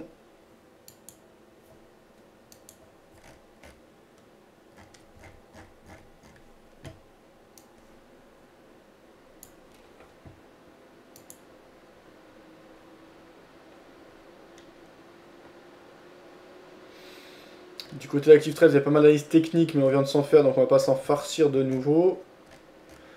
Même si c'est de l'analyse technique de qualité réalisée par Gilles Santacreux du site boursicoté.com. On regardera ça un peu plus tard maintenant. On va prendre un peu de fondamental et d'autres types d'analyses. Alors il y avait notamment un point sur la situation économique au Japon. On écoute le point réalisé par France 24. On passe à l'actualité économique à présent. Vous nous avez rejoint, Georges-Hédric. Bonjour. Bonjour Vincent. Et direction le Japon pour commencer. Le Japon où les chiffres de la croissance pour le deuxième trimestre sont plutôt décevants. Hein. Oui, on savait qu'ils n'allaient pas être bons, mais là, ce sont tout simplement les plus mauvais depuis 3 ans, depuis le tremblement de terre de 2011 au deuxième trimestre de cette année. La croissance a baissé de près d'1,7%. Vous le voyez, alors ça s'était plutôt amélioré en début d'année dernière. Là, c'est vraiment plutôt catastrophique. Il faut dire que la hausse de la TVA a plombé la consommation au Japon. C'est aussi le moment où certains estiment que la stratégie du Premier ministre Shinzo Abe est peut-être en train de s'essouffler. Les explications d'Antoine Lard, pardon. L'économie japonaise est d'abord plombée par la consommation des ménages, qui s'est effondrée au deuxième trimestre. Le résultat, de la hausse de la TVA, une taxe, passée de 5 à 8% au printemps dernier. Une mesure nécessaire selon le gouvernement pour combler une dette abyssale, 7,7 milliards d'euros, soit 245% du PIB, un record mondial. L'important, c'est de voir la situation économique dans son ensemble. En prévision de la taxe, les ménages ont beaucoup consommé. Puis il y a eu un retournement. Mais il ne faut pas se laisser emporter par ces soubresauts conjoncturels. Les experts s'interrogent désormais sur la stratégie du Premier ministre Shinzo Abe. Surnommé Abenomics, sa politique économique avait permis de redonner des couleurs à l'économie nippone l'an dernier, et ce grâce à 3 mesures. Un vaste plan de relance, la dévaluation du yen pour doper les exportations, mais les réformes structurelles également promises par le gouvernement ont pris du retard. Alors, pour renouer avec une croissance durable, le FMI recommande d'accélérer les réformes, et notamment d'augmenter l'emploi des femmes et d'ouvrir certains secteurs protégés, comme l'agriculture ou les services. Et comment les places financières asiatiques ont-elles accueilli ces mauvais chiffres ce matin? Alors avec prudence surtout, puisque les investisseurs attendront un petit peu avant de savoir si l'équation de l'économie japonaise peut tenir. Pour le moment, ça tient au Japon, vous le voyez, plus 0,35%. Cette mauvaise nouvelle pourrait en fait en cacher une bonne, une nouvelle intervention de la Banque centrale japonaise. Et puis en Chine, la séance avait mal débuté, ça s'est un petit peu repris, notamment en raison des bons indicateurs qui ont été publiés lors de la séance, notamment la production industrielle qui est en hausse de près de 9% par rapport à l'année dernière, les investissements et les ventes au détail également en hausse, de quoi espérer que le pays tienne son objectif de 7,5% de croissance. Allez, on passe à ce qui fait l'actualité des entreprises, en bref et en images. Le phénomène Candy Crush serait-il en train de s'essouffler? C'est du moins ce qu'ont estimé les investisseurs. Le titre a perdu plus de 20% hier. Les joueurs ont dépensé 5% de moins par rapport au trimestre précédent. Le groupe King Digital, qui possède le jeu, prévoit tout de même un chiffre d'affaires de 2,3 milliards de dollars pour l'année 2014. Reste à savoir si Candy Crush arrivera à durer. 10 millions de PlayStation vendus en moins de 9 mois. Dans la guerre qui l'oppose à Microsoft, Sony semble avoir une longueur d'avance. L'Américain a lui annoncé avoir vendu 5 millions de Xbox One. Plus puissantes, ces nouvelles consoles sont surtout ultra connectées, de quoi pousser toujours plus loin les possibilités de jeux en ligne. Moins cher de 100 $, Sony a aussi su séduire les joueurs avec un catalogue plus large. Et enfin, Cathay Pacific multiplie ses bénéfices par plus de 144 millions de dollars sur les 6 premiers mois de l'année. Un rebond important pour la compagnie premium hongkongaise. Il y a 2 ans, elle accusait des pertes de 90 millions de dollars. Elle dit pouvoir faire mieux. Les tensions géopolitiques des derniers mois ont fait flamber les cours du pétrole. Et on termine, Georges, avec ce futur concurrent de Twitter. C'est pas encore très connu du grand public, mais ça fait déjà un carton aux États-Unis. Et c'est un réseau social d'un nouveau genre. Et c'est plutôt un réseau social minimaliste, puisque sur ce réseau social, vous ne pouvez utiliser qu'un seul mot, et c'est le même pour tout le monde. C'est le mot Yo. Alors l'objectif, c'est de proposer un moyen simple de lancer une alerte à l'origine. Elle a été créée par le patron d'une start-up israélienne. Il souhaitait vous trouver un moyen simple de pouvoir appeler son assistant instantanément sans avoir à se compliquer la vie. Vous cliquez sur le nom d'un ami et il reçoit le mot Yo accompagné d'un petit bruit de gargouillis. Cette application, elle est en tête de liste des applis les plus chargées dans pas mal de pays, dont la France. Mais elle est aussi pas mal critiquée. Et pour certains, c'est addictif, mais pour d'autres, c'est un symbole de la vacuité du web et notamment de la bulle Internet actuellement sur les marchés financiers, notamment aux États-Unis. Quoi qu'il en soit, Yo a tout de même séduit près de 2 500 000 utilisateurs à travers le monde. Ils ont dévoilé hier de nouvelles fonctionnalités, notamment la possibilité d'envoyer des liens. On est un petit peu sur le même terrain de jeu que Twitter. À l'avenir, peut-être pourra-t-on yoter pour appeler ses enfants à table, ou recevra-t-on un yo pour être au courant des soldes, ou recevoir tout simplement un yo de François Hollande. Et vous, Vincent, j'espère bientôt pouvoir vous yoter également. Si vous me promettez que ça fait pas mal. Merci Georges-Hédric, merci pour ce tour d'horizon de l'actualité éco pour ce mercredi. Allez, il est l'heure à présent de voir ce qui agite la toile. Voilà donc le point réalisé par France 24 sur l'économie notamment japonaise. Reziel qui me disait très belle journée ensoleillée, 239 € de gains sur le CAC, bravo à toi Reziel. 20% de perte sur Candy Crush et donc Reziel qui sourit, effectivement, le titre est instable en ce moment, c'est ce que j'avais prévu, c'est ce que je voyais venir, je pense qu'il y a pas mal qui l'avaient vu. Tant mieux et bravo à ceux qui l'ont joué. Voilà la réponse à ta question, disait Reziel, très bien. Alors toujours vendeur sur mon Dow Jones qui marque de nouveau plus haut, ce qui est mauvais pour moi. Donc sur la journée je perds 23 points actuellement. On va voir si les acheteurs continuent à presser. Donc si on regarde le Dow Jones, eh bien on approche justement de ce seuil de 38,2% de retracement de la dynamique baissière qu'on observait depuis les plus hauts du 17. On va voir le comportement et les réactions des investisseurs à ces niveaux.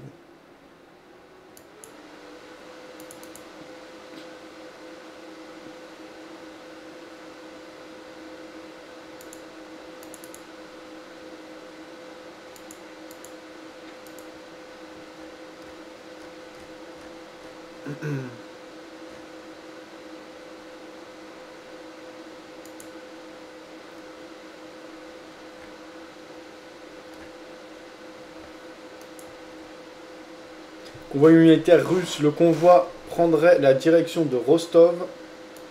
C'est de France 24 et de l'actualité, voilà ce qu'on pouvait entendre. Alors on va aller voir du côté de Dukascopy TV, voir s'il y avait des publications ce jour. Alors que les acheteurs continuent à presser sur le Dow Jones.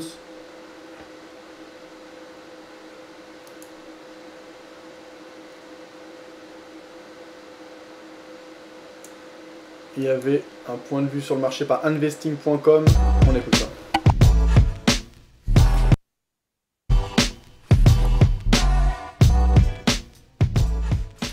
Bonjour et bienvenue dans l'Aperçu du marché, une émission consacrée aux événements susceptibles d'influencer vos échanges selon investment.com, propos recueillis par Dukascopy TV. L'euro a progressé contre le dollar vendredi car les risques géopolitiques ont poussé les investisseurs à vendre le dollar pour maintenir les gains réalisés récemment par la devise. L'euro-dollar a progressé de 0,35% vers la marque de 1,3410 vers la clôture de la séance de vendredi en réduisant les pertes de la semaine à 0,13%. Les investisseurs attendent avec impatience l'enquête de mardi sur le sentiment économique allemand dans le contexte des préoccupations liées à la reprise de la plus grande économie du bloc. Le rapport sur les ventes au détail américaines de mercredi et les données préliminaires du deuxième trimestre de la zone euro prévues jeudi seront très surveillées. Les bourses asiatiques ont progressé lors de l'affaiblissement des tensions en Ukraine. Le Nikkei 225 est remonté de 1,7% et les bourses de Tokyo ont regagné plus de 1,5% par rapport aux pertes de vendredi et l'élan haussier s'est répandu sur l'Europe. Les contrats à terme américains ont également ouvert en hausse. Cependant, les investisseurs restent prudents face à la situation dans d'autres zones de conflit mondial, marquées par un bilan de mortalité croissant et de nouvelles frappes aériennes américaines.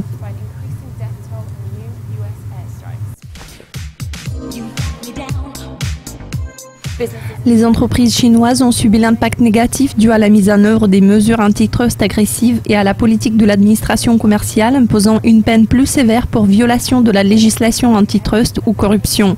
Certaines grandes sociétés étrangères ont fait l'objet d'une descente le mois dernier, des constructeurs automobiles et fabricants de médicaments aux entreprises de haute technologie telles que le géant informatique américain Microsoft Co. Au fur et à mesure que la Chine exige l'application de la législation anti-monopole de 2008, les sociétés donnent des formations liées à ces perquisitions à leur personnel en le préparant à des interrogatoires serrés. Les prix de l'or ont reculé en Asie ce lundi en entraînant une prise des bénéfices. Cependant, ils jouissent d'un bon soutien alimenté par les perspectives de volatilité suite à la situation au Moyen-Orient et en Russie. Sur la division COMEX de New York Mercantile Exchange, l'or pour livraison en décembre s'échangeait à 1309,70 par once 3, ce qui représente une baisse de 10%.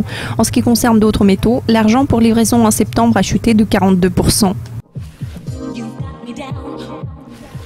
C'est tout pour aujourd'hui. Merci de votre attention. Au revoir.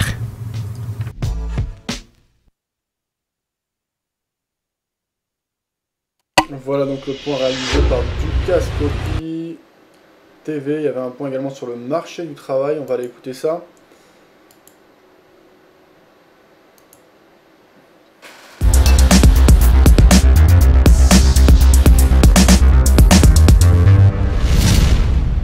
Bonjour, je m'appelle Alexa Zat et c'est la revue de presse de lundi.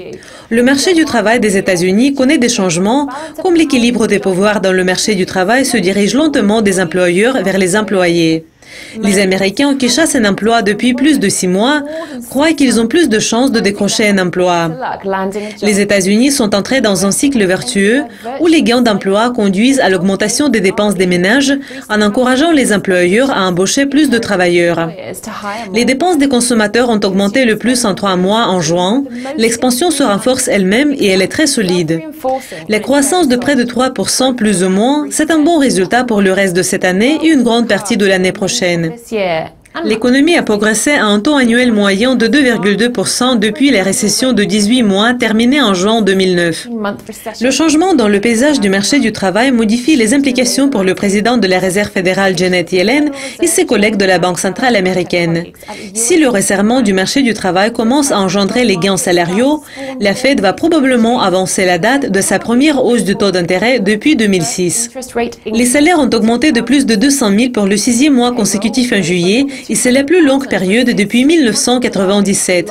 En mai, les nouveaux emplois ont grimpé jusqu'à presque leur plus haut en 7 ans, ayant atteint 4,64 millions. Cependant, les gains horaires ont progressé de seulement 2% en juillet par rapport à l'année précédente, en suivant à peine la hausse de l'inflation et en montrant que les employeurs ont été assez têtus en matière de l'augmentation des salaires. C'est le signe d'une nouvelle dynamique dans le domaine de l'emploi. Les entreprises reconnaissent qu'il devient plus difficile de trouver des employés, donc ils prennent leurs décisions d'embauche plus vite. Janet Yellen a déclaré au comité sénatorial des banques le 15 juillet.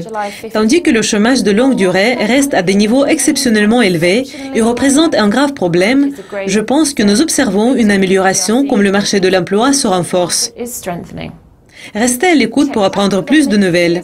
Au revoir. Voilà donc le point sur le marché de l'emploi réalisé par Ducascopy. Point au significatif sur le Dow Jones et les acheteurs qui continuent à mettre de la pression, ce qui est mauvais pour moi. Ça va découler certainement pour des prises de perte sur plusieurs positions ce soir.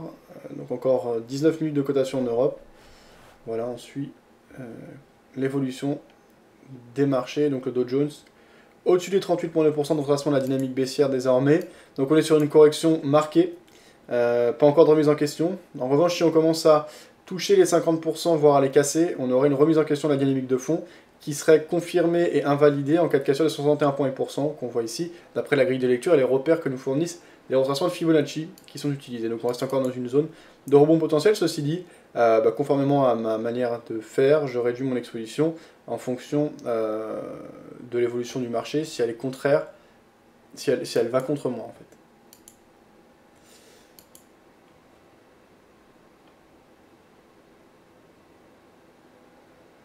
Les fruits grecs victimes de la guerre économique entre l'Union Européenne et Moscou. On écoute ce point rapide réalisé par Euronews. La Grèce est touchée de plein fouet par l'embargo sur les produits agricoles européens décidé la semaine dernière par la Russie. À la coopérative de Naocha, dans le nord du pays, des tonnes de pêche sont jetées à la poubelle ou destinées à être utilisées pour produire du jus à un prix réduit de 90%. Pour les pêches, 60% de la production sont destinés au marché russe. Ensuite, en ce qui concerne les kiwis, c'est la moitié qui est destinée à ce marché. Pour les fraises, c'est 90%. Vous comprenez que le marché russe est notre débouché numéro 1. Nous y avons beaucoup investi ces dernières années. Αντιλαμβάνεστε λοιπόν ότι η ρωσική αγορά ήταν η κύρια αγορά μας, στην οποία επενδύσαμε και χτίσαμε όλα αυτά τα χρόνια. Pour l'heure, les coopératives sont contraintes à conserver les fruits dans des chambres froides. L'Europe offre des prix bien bas et la compétition avec les autres régions du monde est féroce. 3000 tonnes de pêche remplissent à présent les réfrigérateurs de la coopérative agricole de Naocha. Même si les producteurs reçoivent des compensations pour ces stocks, il y aura sûrement des conséquences incalculables dans les mois qui viennent. Les agriculteurs grecs considèrent qu'ils sont les victimes innocentes de la guerre économique entre Bruxelles et Moscou. Les chauffeurs grecs qui se trouvaient en Roumanie ou en Moldavie quand l'embargo a été décidé ont été obligés de rentrer au pays tandis que leurs homologues russes sont pris au piège à Naocha. Je devais charger le camion ici en Grèce. Je suis arrivé, mais on m'a dit qu'il y a une nouvelle loi, qu'aucun produit grec ne peut être livré. Donc je suis revenu au parking et ça fait une semaine que je suis là, sans savoir combien de temps j'aurai encore à attendre. La crise concerne aussi les cerises, les nectarines ou les oranges. Les exportations de fruits grecs se sont élevées à 93 millions d'euros en 2012.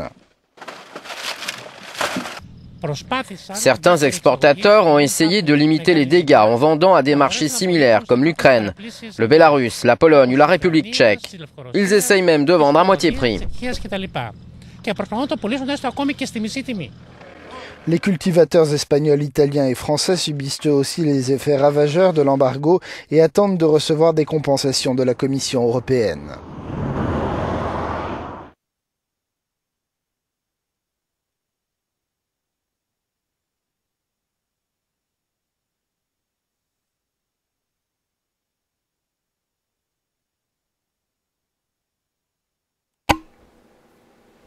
Voilà, donc le point réalisé par Euronews sur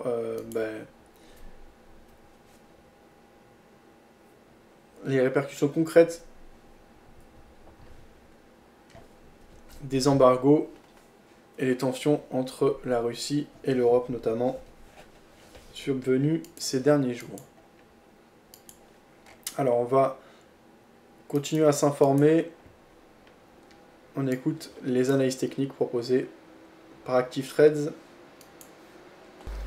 Bonjour, c'est Gilles Santacreux pour ActiveTrade. Voici votre point hebdomadaire de marché. Nous sommes aujourd'hui le mercredi 13 août 2014. Et nous commençons par les indices européens avec l'indice parisien, donc le CAC 40 qui se situe toujours dans une phase baissière court-moyen terme, puisque depuis la cassure ici de ce support qui matérialisait un trend haussier et de ce support long terme que nous allons visualiser maintenant dans son intégralité. On va pour cela passer en unité daily. Donc voilà la tendance qui était matérialisée par le trend de long terme. Donc le support que nous venons de casser ici n'est pas anodin, puisqu'il s'agit d'un support donc qui guidait la tendance. Le premier point ici de contact se situe en 2012.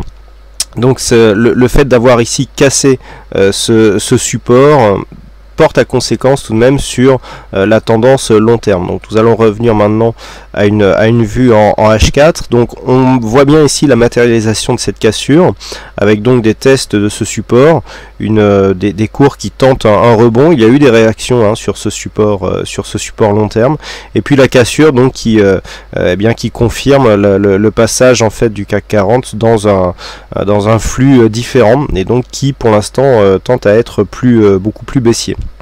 D'un point de vue court terme, le CAC 40 donc se situe dans une phase de baisse, de baisse donc matérialisée ici par l'accélération fin juillet suite à la cassure ici de cette zone de support. On revient ici chercher des moyennes mobiles et des zones horizontales comme résistance, et puis on confirme ici avec donc ce nouveau point bas inscrit cette semaine, qui est venu tester une zone à 4110 points. Les cours remontent actuellement sur cette zone horizontale à 4196, mais on reste ici dans une évolution qui se fait entre ces moyennes mobiles et la bande de Bollinger inférieure, ce qui est donc caractéristique d'une tendance baissière. Malgré tout, nous avons des signaux d'affaiblissement qui apparaissent sur cette tendance, puisque à regarder ici les stochastiques, eh bien nous avons une divergence qui apparaît avec des points bas successifs qui remontent alors que les points bas ici descendent. Donc ceci aussi est caractéristique d'un affaiblissement en tout cas de la dynamique, et donc pourrait bien déboucher sur une phase de retournement. Mais actuellement la dynamique se situe dans une phase ici qui est délimitée par cette résistance oblique baissière, et donc pour inverser la tendance, il faudrait repasser au-delà de cette résistance. Donc on voit qu'il y a encore du chemin à faire. Malgré tout, par rapport ici à ce point bas, si on venait déjà à casser la zone des 4250 à la hausse, qui est ce point haut significatif, eh bien il y aurait un peu plus de probabilité pour que l'on vienne ici tester cette zone de résistance. Donc le CAC 40 dans un flux baissier court terme, mais avec des possibilités de retournement suivant selon les cassures donc qui interviendront prochainement. Naturellement, une cassure de ce point bas ici pour aller chercher 4080 points invaliderait ce scénario de retournement. Le DAX, donc l'indice allemand, a lui aussi connu ce genre de cassure. Voici donc le DAX en daily avec cette progression identique, avec donc cette origine en 2012, avec la cassure sur laquelle nous sommes actuellement, sur laquelle nous allons revenir donc maintenant en H4. Elle est ici. Donc nous pouvons constater sur ce graphe que la dynamique là aussi haussière long terme est cassée. Le DAX se situe lui aussi dans un flux baissier court terme, où on voit ici des zones de support qui se transforment encore en zone de résistance. La baisse du DAX a été assez dynamique. On était il n'y a pas si longtemps que ça sur la zone des 10 000 points sur le DAX, et on a cassé récemment à la baisse la zone des 9 000 points. Alors cela s'explique par une exposition supérieure, en tout cas accrue aux problèmes donc géopolitiques russes, hein, l'Allemagne qui est beaucoup plus impactée par cette instabilité géopolitique que le reste des pays européens. Malgré tout, nous avons tout de même le même genre de signal que ce que nous avons sur le CAC, à savoir ici des petites divergences haussières qui commencent à apparaître, des rebonds qui commencent à se matérialiser sur le MACD, qui tente à indiquer ici une fin la fin de cette phase d'accélération. Alors on peut là aussi miser sur un rebond, il faudrait pour cela repasser au-delà de cette zone des 9160 points. C'est d'ailleurs la zone que teste actuellement l'indice allemand pour essayer de marquer un début de consolidation. Alors à noter que le DAX et le CAC sont d'autant plus impactés par ce mouvement baissier puisqu'ils sont en euros. Une petite vue rapide sur le FTSE ici en vue daily, on va élargir un petit peu, voilà, nous indique que eh bien, nous avons donc une tendance certes qui se neutralise, hein, puisque l'on a du mal ici à venir casser des points hauts, on vient toujours buter sur les mêmes zones, mais il n'y a pas le même mouvement de consolidation que ce que nous avons sur le CAC et sur le DAX qui eux sont en zone euro, donc en effet monnaie qui vient accentuer le mouvement baissier donc sur les indices qui sont dont les pays sont dans la zone euro, hein, ça c'est un élément qu'il faut absolument prendre en compte. Cet élément est confirmé par la configuration des indices américains. Alors même si ici nous avons l'impression qu'il y a là aussi la rupture de ce support oblique qui marque donc la fin d'une tendance haussière. Je vous rappelle que nous sommes ici en H4, il suffit de passer en daily pour voir qu'en fait il ne s'agissait que d'un trend ici court terme et que d'un point de vue long terme, hein, si on élargit encore un petit peu donc ce graphe, on est toujours ici dans une évolution haussière avec un point bas qui a été confirmé récemment. Donc nous sommes ici sur le S&P 500. Donc nous allons repasser en H4 pour voilà, analyser la tendance actuelle. Nous retrouvons aussi sur le S&P 500 eh bien, cette phase donc de baisse qui a fait sortir les cours de cette zone d'évolution haussière donc d'un point de vue court terme. Il s'agit du trend secondaire que l'on a vu sur le graphe daily. Donc une progression qui s'inscrit là aussi dans une phase de consolidation avec une progression qui se fait sur la bolle inférieure avec des rebonds qui viennent chercher ici la moyenne mobile 20 exponentielle. Mais il y a eu une inversion du flux récemment puisque nous sommes repassés ici suite à l'inscription de ce point bas sur les 1890 points. On est revenu ici chercher la bolle supérieure, contact ici sur la zone de moyenne mobile qui s'inscrit désormais comme zone de support et on revient ici tester une zone horizontale à 1942 points. Donc cette phase ici, cette séquence marque une possibilité de retournement. Si nous traçons les retracements de Fibonacci donc par rapport à cette phase de baisse, ce que nous pouvons constater c'est que nous avons donc acté un contact avec le retracement des 38,2%, que cette zone des 38,2% s'inscrit désormais comme zone de support. On est venu tester ici la zone 50-61-8 une première fois, retour sur le support ici marqué par le retracement des 38,2 et on revient une seconde fois tester cette zone 50-61-8 avec certainement, si cette zone ici horizontale était cassée à la hausse, la zone des 1942 points, une cassure possible de cette zone ici des 61,8%, ce qui marquerait la possibilité d'un retracement total à la hausse donc avec un prochain test pardon, de cette zone de points hauts dont le point ici, les points culminent à 1985 points sur le contrat futur donc du S&P 500. Donc là aussi on voit une phase de baisse qui a été relativement marquée, mais une inversion qui est en train de se faire, donc qui correspond un petit peu à ce que l'on remarque sur les indices européens avec justement ces affaiblissements qui sont matérialisés par des divergences haussières sur donc les indices US qui eux non plus ne sont pas exposés à l'euro, un petit peu à l'image du FTSE où on retrouve un peu plus de corrélation avec donc ces indices US. On a des signaux qui pourraient nous amener ici à un retournement de la tendance court terme avec donc un retour sur la zone des précédents points hauts qui ont été connus le mois dernier. Et puis sur le Nasdaq, la configuration est encore plus dynamique puisque après avoir quitté ici cette tendance moyen terme. On retrouve ici un Nasdaq qui est beaucoup plus dynamique même que le S&P 500, puisqu'on n'arrête pas d'inscrire des nouveaux plus hauts significatifs, et la phase de consolidation actuelle sur laquelle nous allons revenir est vraiment une phase de consolidation court terme. Donc on va effacer ce support pour gagner en lisibilité. Et lorsque nous revenons donc en H4 sur la vue actuelle, eh bien nous avons effectivement donc cette configuration qui montait le long d'un trend haussier court terme. Nous avons une cassure ici. Alors par rapport à la phase de consolidation, on est venu tester ici le retracement des 23,6. Petite attaque ici, mais qui n'a pas connu d'accélération, puisque nous avons une configuration court terme qui est quasi identique à celle que nous avons sur le S&P 500, avec donc plusieurs tests ici. Alors donc on acte bien ici la cassure du support. On vient casser, donc on vient chercher le 23,6. On retrouve ici la zone de support comme une résistance, testée par deux fois. Là aussi nous avons la moyenne mobile 20 exponentielle qui s'impose comme zone de résistance, ce qui implique d'un point de vue court terme que nous sommes bien en tendance baissière. On vient marquer de nouveaux points bas, mais le retournement ici s'effectue puisque nous avons donc inversion des contacts avec les bandes de Bollinger. On passe ici d'une phase où les contacts se faisaient sur la partie, donc sur la bande inférieure, à une phase où on revient sur la bole supérieure, et donc pour chercher des points de consolidation et des points d'entrée sur la moyenne mobile. Donc on a changé de flux sur cette vue court terme, ce qui est d'ailleurs confirmé par les indicateurs. Nous avions là aussi de petites divergences. On voit bien ici les points bas qui descendent et les points bas sur les indicateurs qui remontent. Donc on change de flux ici, alors que le retracement des 23,6% a été à peine attaqué. On est vraiment venu marquer ici une petite attaque, et tout de suite on est venu marquer une inversion de flux.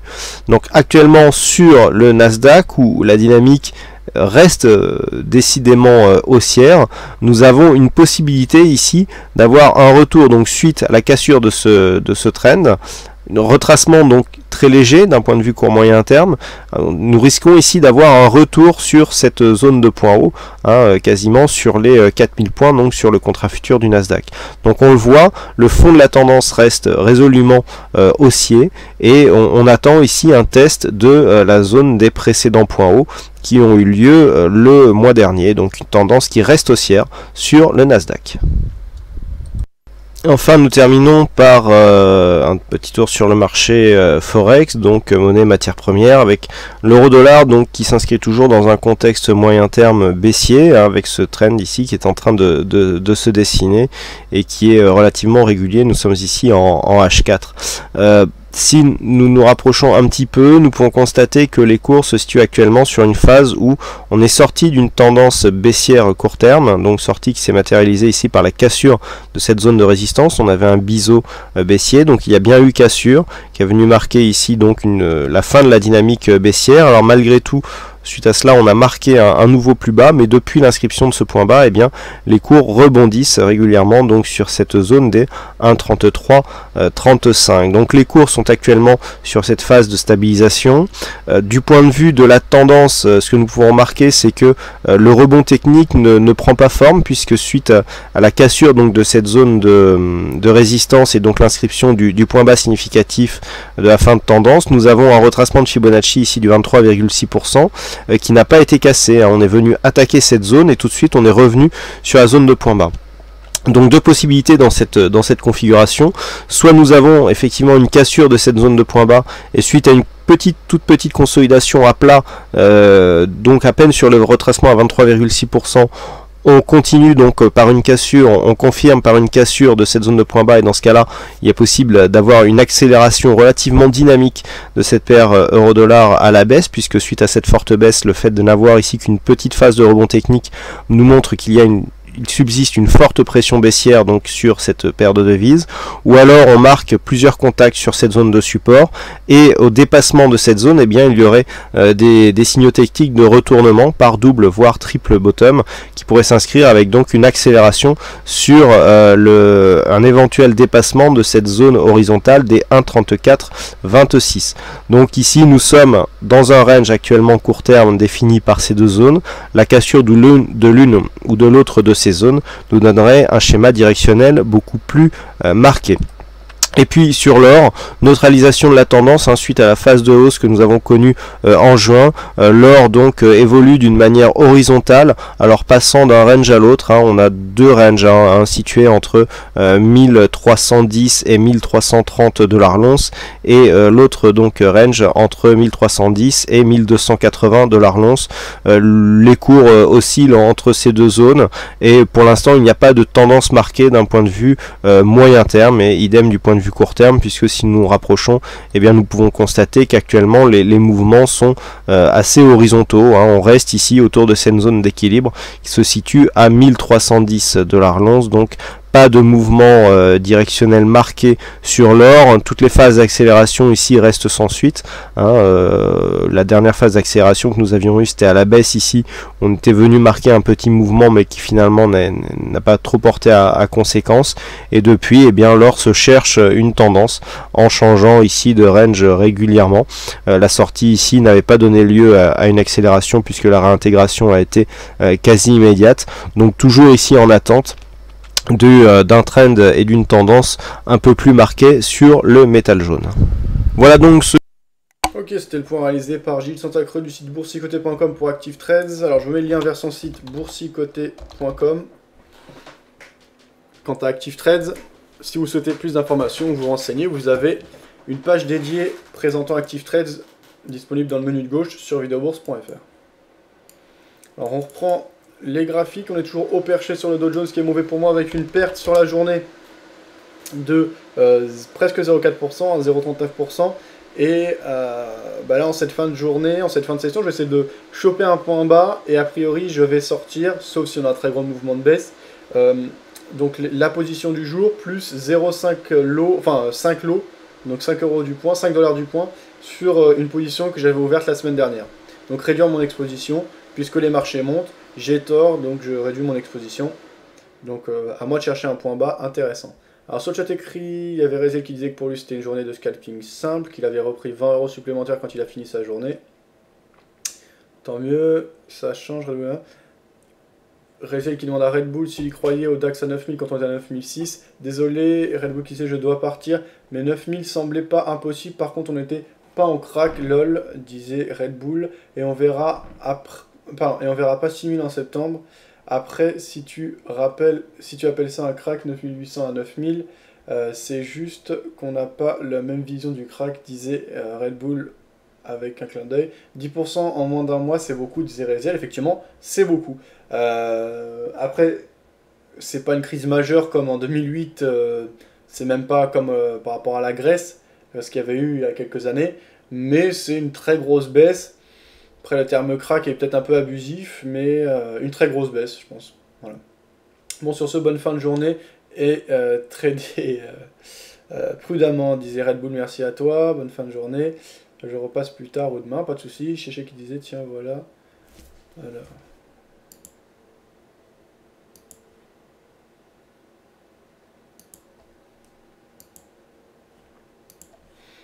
Alors, assez haut perché du côté du Dow Jones qu'on observe ici en 5 minutes. Si je regarde également les autres graphiques, on a un DAX qui est bien monté, qui hésite maintenant. Le dollar yen qui se renforce, l'euro-dollar qui baisse, l'euro-yen qui faiblit. Le câble qui n'en cesse de presser à la baisse sur la journée. On doit être sur une journée tout à fait significative de vente. Voilà, on le voit ici sur le câble. Il y avait des choses intéressantes à faire. Voilà, pas grand chose de plus à signaler. Donc je suis à la recherche d'un point de sortie. Désormais, 17h33. Alors, on va aller voir si du côté de MarketWatch, ils ont changé leur titre. The Average Investors Performance Legs Cash.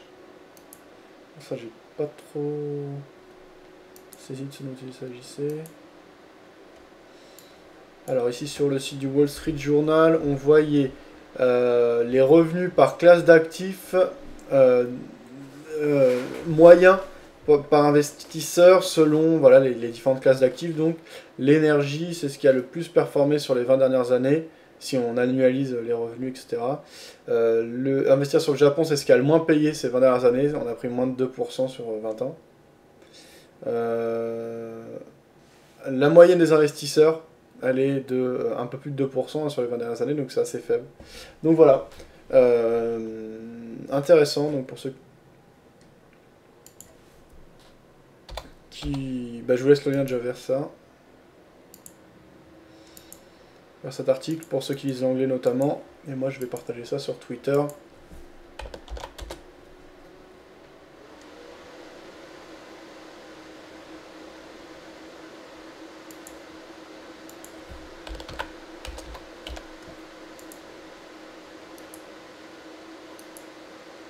C'est nerveux hein, sur les marchés.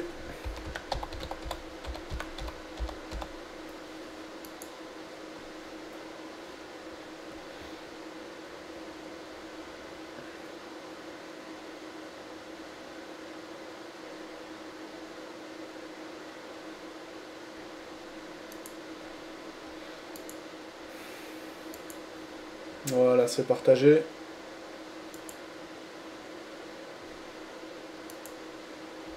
Alors, à la recherche d'un point de sortie, alors qu'on marque de nouveau plus haut sur le Dow Jones, ce qui n'est pas bon pour moi. On va voir ce que donne, est-ce que proposent les marchés juste après la clôture en Europe. Du côté de Boursorama, on a donc un CAC 40 qui reprend du poids de la bête en cette fin de journée sur les plus hauts sur la journée, plus 0,91%. La Russie envisage de créer une compagnie aérienne sans avion occidental. La croissance du deuxième trimestre chronique d'une déception annoncée. France, une faiblesse de l'inflation lourde de conséquences. Wall Street ouvre en hausse malgré les chiffres décevants. Voilà ce qu'on peut lire au niveau des gros titres du côté de Boursorama. Alors ça presse du côté du Dow Jones, on est sur les plus hauts. Sur le DAX, ça baisse un petit peu, donc on va voir ce qu'il en est. Et moi désormais, 17h36, on a le fixing. J'attends de voir la réaction juste après la clôture en Europe, puis je cherche un point de sortie. Si on a un point bas intéressant, eh bien j'en profite pour prendre mes pertes sur la journée. À bon compte. À suivre donc. Alors peut-être un point en direct sur BFM Business au fixing, on écoute ça. Le temps que ça charge. Ah oui non parce que ça a changé. Bon.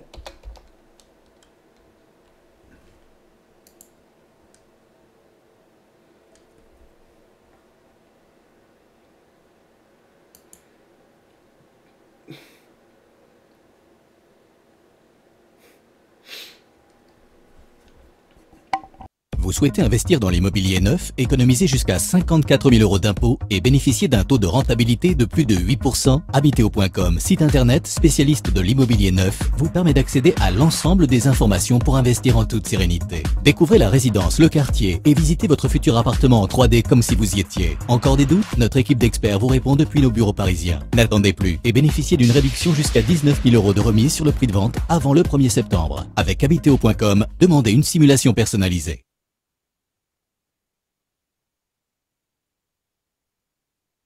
Puisse provoquer une telle crise financière mondiale. En fait, comme souvent dans l'histoire de l'argent, cela s'est déjà produit par le passé.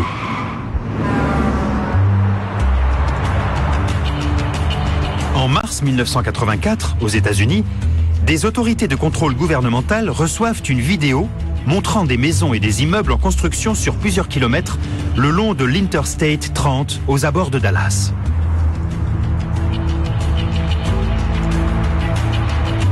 Aujourd'hui restent encore ces dalles abandonnées.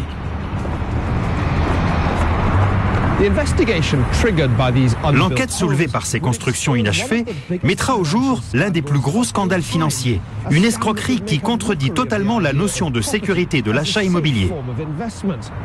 La valeur refuge vacille sur ses fondations.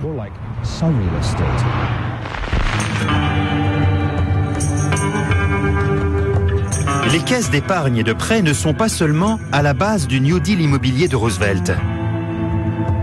Elles seront aussi celles de la démocratie américaine de propriétaires. Et puis, dans les années 1970, le secteur des savings and loans subit un taux d'inflation à 2 chiffres et des taux d'intérêt en hausse. C'est un double coup dur pour des institutions qui n'ont pas le droit d'augmenter les taux qu'elles pratiquent auprès des épargnants et qui ne reçoivent que des remboursements d'intérêts des emprunteurs locaux fixés plusieurs décennies plus tôt.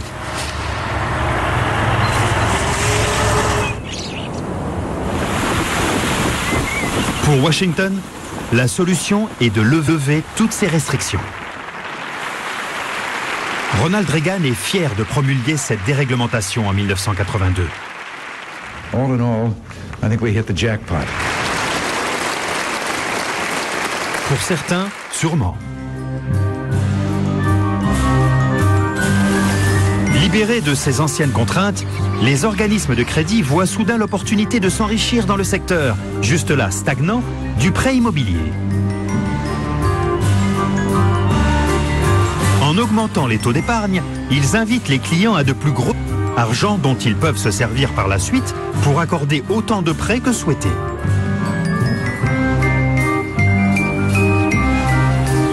Mais il y a une chose qui ne change pas, les dépôts des épargnants sont toujours garantis par l'État.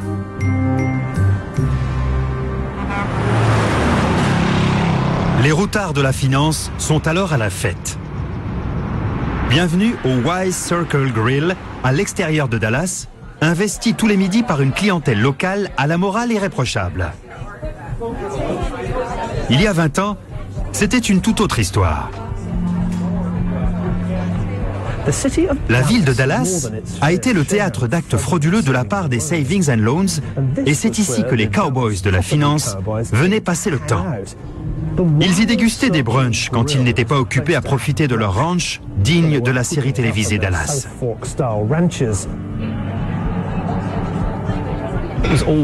Les années 80 dans toute leur splendeur. Pour un groupe de promoteurs locaux, l'Empire Savings and Loan Association est l'opportunité rêvée de faire de l'argent avec du vent, ou plutôt avec des hectares de désert texan. L'incroyable saga d'Empire Savings and Loan commence lorsque son président, Spencer Blaine, s'associe avec Danny Faulkner, extravagant promoteur immobilier et autodidacte. Ce qui le caractérise, c'est son extraordinaire générosité avec l'argent des autres. Cet argent, il le trouve sur des comptes d'épargnants, auxquels il offre des taux d'intérêt plus qu'attractifs. Nous sommes à Faulkner Point, un des premiers chantiers de Danny Faulkner et début d'un véritable empire. Faulkner Crest, Faulkner Creek, Faulkner Crescent, Faulkner Fountains, Faulkner Oaks. Le coup préféré de Danny Faulkner, c'est la bascule. Il achète une parcelle de terre pour une bouchée de pain. Alors voilà, pour ceux qui veulent écouter BFM Business en direct, là je pense que la plupart des chroniqueurs sont en vacances. Je vous laisse le lien, c'est un best-of, donc des émissions, là je crois que c'était concernant l'immobilier. Voilà, vous avez ça. Alors là, on s'énerve un peu, j'ai vu un truc bizarre du côté de Dollarien, j'étais au téléphone en même temps, mais ça a pressé, on était très nerveux, là ça baisse un peu, bon du côté des marchés actions ça bouge beaucoup moins. Donc là je vais prendre un point de sortie tranquillement, j'attends encore quelques minutes, voir s'il y a moyen de choper un point bas plus intéressant. Et sinon ben, je clôturerai ma position du jour là-dessus avec une perte quand même significative en nombre de points, puisqu'elle représentera 48 points actuellement. Et la moitié de ma position prise le 8 août. Donc voilà, à suivre. Ce sera une journée négative, bon, ça me va bien. Et la perte fait partie du trading. On a eu un très bon début du mois d'août, là c'est plus délicat. Et bien on verra comment ça évolue par la suite.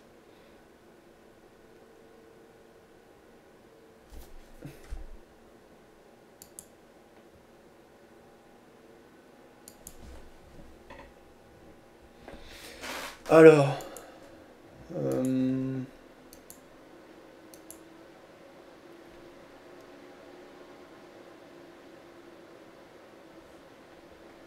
h43. Est-ce qu'on avait des publications intéressantes?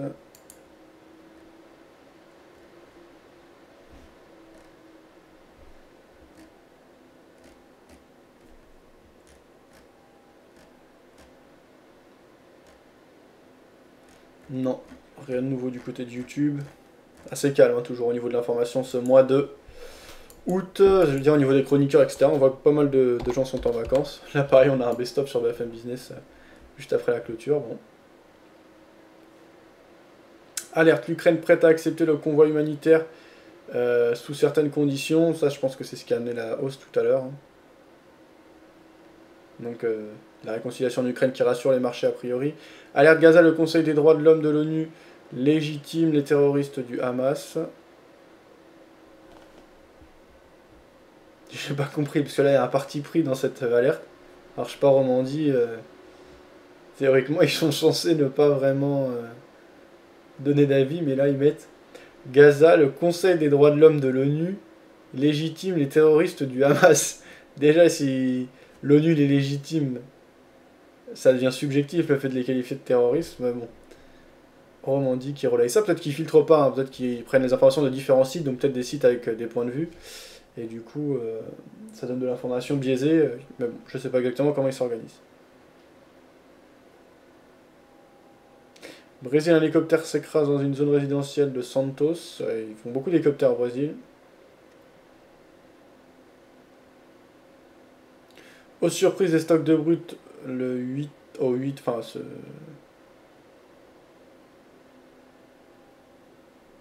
des stocks de brut qui ont été annoncés cet après-midi aux États-Unis. Réunion d'urgence des ministres des Affaires étrangères de l'Union Européenne vendredi concernant l'Irak. Voilà les dernières nouvelles relayées du côté de chez Romandie. Bon, je vois plus de gros mouvements. Donc, je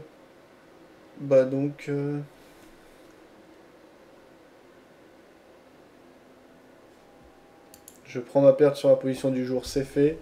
Et je vais fermer la moitié. Je sais pas comment je peux fermer partiellement. Bon, ça c'est bizarre. Je vais le faire via mon téléphone portable. Parce que je trouve pas la possibilité de le faire. Si, sinon, via MetaTrader PC. Mais sinon, il faut que j'utilise le plugin justement développé par JFD.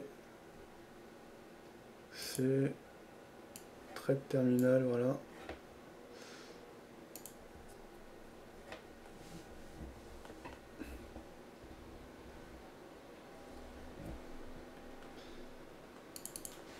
Alors, si je veux fermer partiellement, donc oui, celle-ci. Close. Comment on fait déjà ça?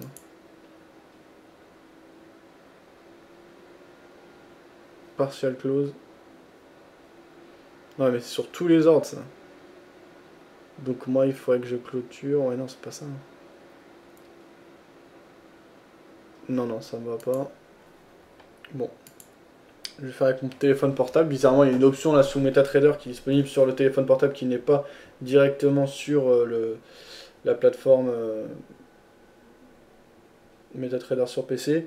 En fait c'est le fait de clôturer une partie de mon ordre. Donc ça m'étonne mais bon.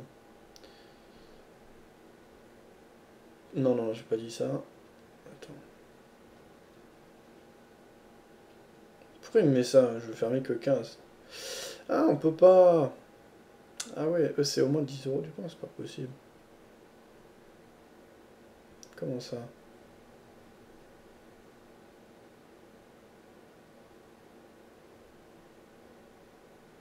Ouais. Voilà. Et donc là c'est bon. Ok c'est fait. Donc j'ai fermé la moitié d'une de mes positions. Donc ça fait une perte totale sur la journée effective. Ah ouais, j'ai eu des dividendes aujourd'hui à payer. Putain, fait chier ça. 3 x 7, 21 en plus. Hein. Pas mal de dividendes. Ce sont détachés, donc ça fait une belle perte sur la journée. Hein, parce que ça fait une perte totale de...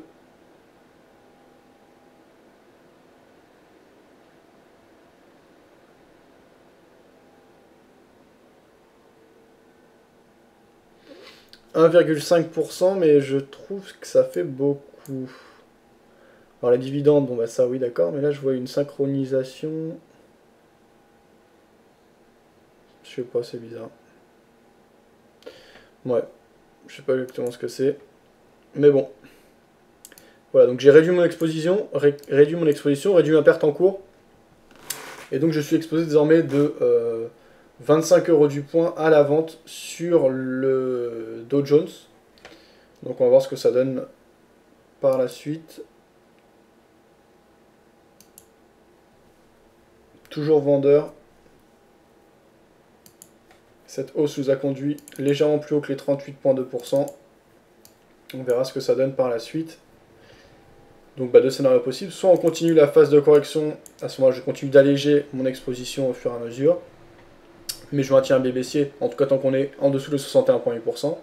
Soit on a des vendeurs qui reviennent, et à ce moment-là, ce sera l'occasion de réduire la perte en cours, voire de générer du profit, comme ça a été le cas la semaine dernière. Donc voilà, à suivre. Alors si on veut... Oh là, qu'est-ce que j'ai fait là? Ouais, d'accord. Oh putain, je vais devoir tout refaire. C'est pas grave. Si on veut tracer les supports... si on veut tracer des choses techniques, ici on aura un support oblique haussier et donc un espèce de drapeau qui sera en train de se mettre en place, avec un canal haussier qui fait suite à une tendance de fond baissière. On est à peu près au milieu de ce drapeau, donc on verra ce qu'il en est, avec en cette fin de journée des acheteurs qui ont marqué un coup d'accélération, qui faiblissent désormais. On a plus d'hésitation et des vendeurs qui essaient de revenir, donc on verra ce qu'il en est. Voilà, pas grand chose de plus à signaler.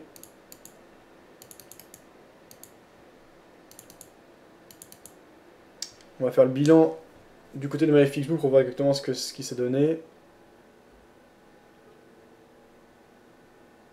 Alors, LOL de Pop qui se réjouit de ma perte. Bon, ça c'est... Dès que ça se passe mal, certaines personnes viennent se réjouir. Bon, après, je vais pas relever à chaque fois. Ça c'est comme ça. Sur Internet. Hello, pourquoi tu fais pas un achat de la moitié de ta position pour liquider 50% vu que tu étais à la vente si tu avais 4 lots, en acheter 2? Moi j'ai un biais vendeur, donc je joue ma vente. Si ça se passe mal, je réduis mon exposition. Si ça se passe bien, j'alourdis mon exposition et je prends mon bénéfice une fois que le mouvement ralentit. C'est ma manière de faire. Après, Kay, si toi tu as une autre manière de trader, bah, n'hésite pas à la mettre en place, à nous partager un suivi de tes performances et de tes résultats. Ce sera intéressant justement de comparer des faits concrets, etc. Après moi, tu me demandes pourquoi, bah, c'est parce que c'est ma stratégie, j'ai un biais baissier, j'ai expliqué d'ailleurs en début d'émission. Après chacun a le sien, c'est le marché, il y a de l'offre et de la demande, des acheteurs et des vendeurs. À chacun de faire son point de vue et d'établir sa stratégie. Alors, du côté de MyFixBook, est-ce que mes résultats étaient pris en compte?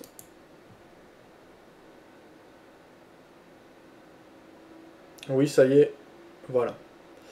Donc voilà ce que ça donne du côté de MyFixBook, avec une perte actée qui réduit les gains clôturés ces dernières semaines. Mais au niveau des gains clôturés, on reste sur une très belle dynamique. Les pertes en cours sont significatives. L'écart entre l'équité et la balance est notable. On verra par la suite comment ça évolue.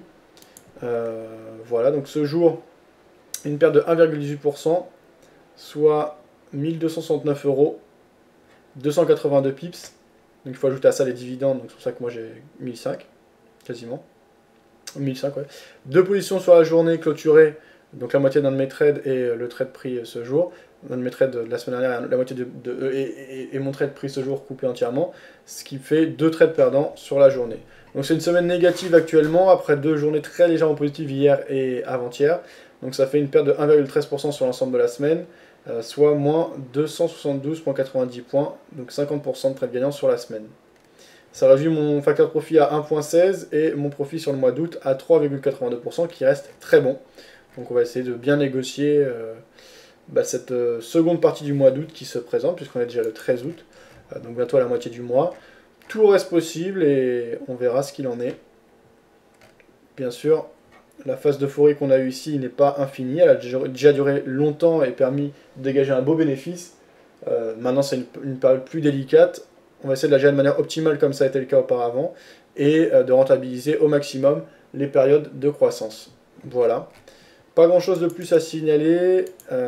Bonne journée à tous, bonne soirée à tous, de bons trades. Demain après-midi je suis là dès 14 h pour une nouvelle session de trading en direct. Enfin entre 14 h et 15 h on va dire, puisque je ne traite que les marchés américains, donc que je vienne trop tôt c'est pas forcément utile, mais en tout cas je serai là l'après-midi. Kay qui disait non, je disais ça car tu cherchais une option pour le faire. Ah oui d'accord Kay, je comprends.